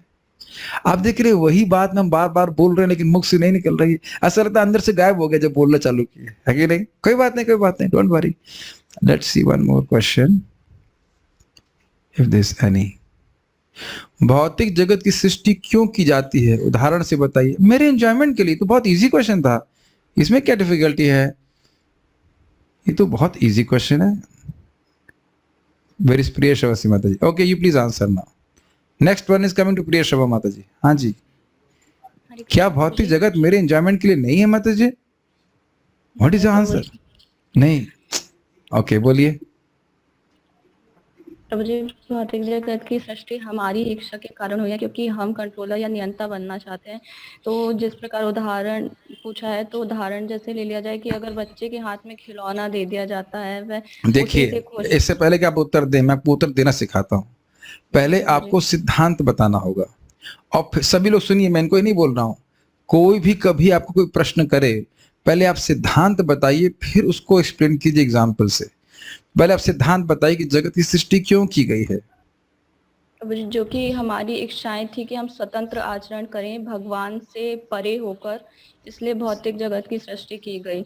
वेरी गुड, ये हुआ सिद्धांत। अब आप उसको बताइए एग्जाम्पल से। यस, एग्जाम्पल से, जैसे कि बच्चे के हाथ में खिलौना दे दिया जाता है, वह उसी में खुश रहता है। उसी प्रकार हम भी इस जगत में इंद्रिय तृप्ति करके और खुद को श्रेष्ठ मानकर स्वयं को केंद्र में रखना चाहते हैं, जबकि जो केंद्र है वह भगवान ही है, और हम स्वयं को केंद्र में रखना चाह रहे हैं, तो हम नियंता बनना चाह रहे हैं, और भगवान से हम उसमें विद्रोह कर रहे हैं। अच्छा, ये तो आपने सही कहा, ये तो बात ठीक है। उसके बाद उसमें और एक और प्रयोजन भी तो है। दूसरा दो प्रयोजन है ना, कि एक ही प्रयोजन है कि हम बस भोग करते रहें? दूसरा प्रयोजन ये है कि करके समझ जाए कि ना, इससे हम सुखी नहीं हो रहे, भगवान की तरफ उन्मुख होकर भगवान के पास चले जाएं। वही उदाहरण समझ लीजिए, बच्चा जब बड़ा हो जाता थोड़ा सा, तो जानता है कि ये झूठे बर्तन हैं, इसमें मेरी रोटी नहीं पकेगी, जी ये सब बच्चे लोग जानते हैं, इज इट नॉट? अब भी वही वही बर्तन लेके खेलेंगे, क्यों करना मित्रों? सोचो करना मित्रों, छोटी बर्तन लेकर के उससे खेल रहे हैं। ना ना ना, ऐसा कभी नहीं करेंगे, है ना, कभी नहीं करेंगे, इज इट नॉट? लेकिन हम लोग हंस रहे हैं, लेकिन हम लोग यही तो करना चाहते हैं बार बार। अभी तक बड़े नहीं हुए बच्चे हमारे, और हम सभी लोग। ठीक है। और भगवान के अलौकिक कार्यों का वर्णन कीजिए जिनकी नकल कोई नहीं कर सकता। ये बहुत सुंदर है, इसका उत्तर मैं भक्तों से सुनना चाहता हूँ। पहले हमारे सामने जो है वो बताइए, कौन कौन से भगवान का स्मरण आप सभी लोगों को होगा, बताइए। एक एक, एक बात बता भगवान ने गिरिराज जी को उठाया, हम छाता उठाते हैं। हम छाता उठाते हैं, वह भी कभी हवा उड़ा ले जाती है। ठीक है प्रभु, बताइए जो आज हम लोगों ने अलौकिक कर्मों का वर्णन सुना। जैसा कालियों का फन पर नर्तक किया। हाँ, कालिया के 100 फनों पर नर्तन किया, कितना कठिन है। कहीं पे भी नृत्य करना, मंगल आरती में भी करना मुश्किल होता है। और आप बताइए एक भगवान कृष्ण के, आप याद रख, हाँ भगवान ने अग्नि पी गए। बताइए, हमें तो गर्म खिचड़ी मुंह में जला देती है कि नहीं? खिचड़ी गर्म होती फू फू फू करते हैं कि नहीं, वो भी नहीं। और अपने को देख लेना चाहिए कि हम उस कार्य को नहीं कर सकते। और भगवान ने 16,108 रानियों से, हाँ, 16,108 रानियों का शादी करी। हम लोग अगर हमका नहीं, हम तो बात नहीं कर रहे हैं, यहाँ पे जगत में करी एक रानी रानी मतलब एक लड़की से शादी कर ले, उसको पालन कर ले, तो बहुत बड़ी बात होती है। और उनके संग उनके लिए महल भी दिया था सबके लिए, और फिर संतान इत्यादि भी दिया, और सबके संग रहे भी, और सबको संतुष्ट भी किया। ये बहुत बड़ी बात है, सारी रानी संतुष्ट थी, ये बहुत बड़ी बात है। और कौन सा आप बोल रहे थे कुछ, सुंदर माधव प्रभु, कौन सा अलौकिक कर्म? भगवान ने अपने सखाओं को अपनी आंखों से देखकर उनको जीवित कर दिया। हाँ, कितना सुंदर बात है कि आंखों से देखकर जीवित कर दिया। ये बात आप लोग रोज याद रखा करिए। और कृष्ण बलराम के सामने, मैं कृष्ण बलराम बोल रहा हूँ, मतलब राधा श्याम सुंदर के सामने, कि गौर नीता जी के सामने, किसी के सामने देखें तो आप हमेशा स्मरण करें, भगवान हमको भी कबे वो जागी मुआमी, है कि नहीं? भगवान वो दृष्टिपात हम पर भी करें, हमारी आध्यात्मिक चेतना प्रेम आपके प्रति जागृत हो। ये जागृत करते भी हैं Krishna Balram, they are actually there. I am actually very happy to see you playing mridanga, maybe you just do it all your life. बहुत प्रसन्नता हुई कि आप इस प्रकार से स्वयं से आ रहे हैं, पता नहीं कैसे आ रहे हैं, आ ही रहे स्वयं से, बहुत अच्छा लग रहा है। अब तो स्वयं से ही आ रहे हैं, कोई वो नहीं, बहुत नहीं, आप लोग देखिए समझ नहीं पाते हैं। मैं जब देखता हूँ ना कि एक, प्लीज हियर दिस केयरफुली, मैं फिर रिपीट कर रहा हूँ, आपने कृष्ण के लिए कुछ भी किया है तो कृष्ण उसका प्रतिदान हमेशा करने वाले हैं। वो अपने समय से करते हैं और अपनी तरफ से करते हैं। हमको लगता है कोई बड़ी बात नहीं, लेकिन कृष्ण छोटी सी छोटी सेवा को भी हमेशा गिनते हैं। हम सभी भगवान के सेवक हैं। असमूर्ध्व का अर्थ बता दीजिए, ये हमारे डिवोटीज बताएंगे। हलादनी माता ji will tell. Very nice, finally she has raised the hand. Where is she? Yes माता जी, प्लीज गो अहेड। असमूर्ध्व। हरे कृष्ण जी। हाँ जी। असमूर्ध का अर्थ है अद्वितीय के नाम से प्रसिद्ध है भगवान, ना उनसे कोई, ना तो उनके समान है, ना कोई उनसे बढ़कर है। Okay, very good. हम अजय माता जी से बहुत कठिन प्रश्न करने वाले हैं। अगर आपने सुना था, प्रभुपाद जी ने अधर्मेणा की व्याख्या किसने करी? यहाँ पे शायद यहाँ पे प्रश्न नहीं है, मैं समझ नहीं रहा हूँ, ये प्रश्न मेरी तरफ से है। प्रभुपाद जी ने, याद है मैंने इस पे बहुत एम्फेसाइज किया था कि परपट को शुरुआत करी थी अधर्मेणा की व्याख्या से। क्या आप बता पाओगे? आपको लगता है कि आप बता पाएंगे या फिर नहीं? अच्छा, कोई बात नहीं। और कोई डिवोटी ट्राई करना चाहता है? आप बताना चाहते हैं, लेकिन आपका माइक देखो वहां तक पहुंच रहा है कि नहीं, माइक दीजिए। ये अधर्मेणा शब्द की व्याख्या मैंने किया था, और मैंने समझाया था कि प्रभुपाद जी ने तात्पर्य को अधर्मणे की व्याख्या से किस प्रकार से शुरू किया था, क्या मुख्य बात है धर्म की जो व्यक्ति को समझना चाहिए, ओके, जिसकी वजह से वो धर्म का पालन करेगा। बताइए, आप बोलना चाह रही थी ना? यस, नहीं बोलना चाह रहे हो, मुझे लगा बोलना चाह रहे। ठीक है, पूजा माता ji. Mukund Sevani, yes, may be she has no, yes yes, please go ahead. This was a difficult point to be understood. हाँ, बोलिए। प्रभु जी वॉइस आ रही है? यस प्रभु जी, इसमें अधर्मेणा की व्याख्या प्रभुपाद जी ने ईशावास्यम इदं सर्वम श्लोक के पहले धर्म की व्याख्या करके की थी कि क्या जो भगवान ने जितना हमें अलॉटमेंट दिया है हमें उसको ही यूज करना है, ये धर्म है। अब अधर्म बताया था उन्होंने कि उसको यूज करना है, मतलब उसी का भोग करना है, जितना हमारे अलॉट किया है दूसरे, वही धर्म है, जितना हमारे लिए किया है उसी का प्रयोग करें। अब अधर्म बताया था प्रभुपाद जी ने कि जब भगवान की आज्ञा के बिना कोई जीव किसी दूसरे जीव या पशु के भी अधिकार पे एंक्रोच करता है, उसको छीनता है, तो ये अधर्म है। क्लियर समझ में आ रहा है? एक बात समझ लीजिए कि जब तक भगवान का पता नहीं है, वो धर्म है ही नहीं। भगवान को गायब करके कोई धर्म नहीं हो सकता है। Does it make sense? बहुत इंपॉर्टेंट है। भगवान अगर उसकी पिक्चर में है नहीं तो धर्म ही नहीं है। ठीक है, क्या है? धर्मम तो साक्षात भगवत प्रणीतम, और भगवत गायब कर दे तो क्या, कौन प्रणीत, कौन धर्म के बात बोलेगा? एक चीज। और दूसरा बात ये आपने देखा नहीं, तमोधिया जैसे पशु, आपने देखा है गाय इत्यादि जो फल बेचने वाला होता है उसके फल को छीनती हैं, वो डंडा मारता है फिर फल छीनती हैं, वो नहीं सोच रहे कि ये उनके लिए नहीं बनाया गया। जैसे पशु कभी नहीं सोचता कि ये इसका आंखें कैसे हैं, शरीर और बाकी इंद्रियां किसने, इसी प्रकार से पशु बुद्धि से व्यक्ति अगर व्याप्त है तो कभी धर्म के बारे में नहीं समझेगा। इसलिए प्रभुपाद जी ने अधर्म की व्याख्या कैसे करी कि ईश की बात, कृष्ण को समझना चाहिए कि भगवान स्वामी है। हम यहाँ रुक जाएंगे और हम काफी देर हो गए तो आज पारायण नहीं करेंगे। Stop here. Thank you very much. काफी आपको अच्छा लगा होगा और पहले ही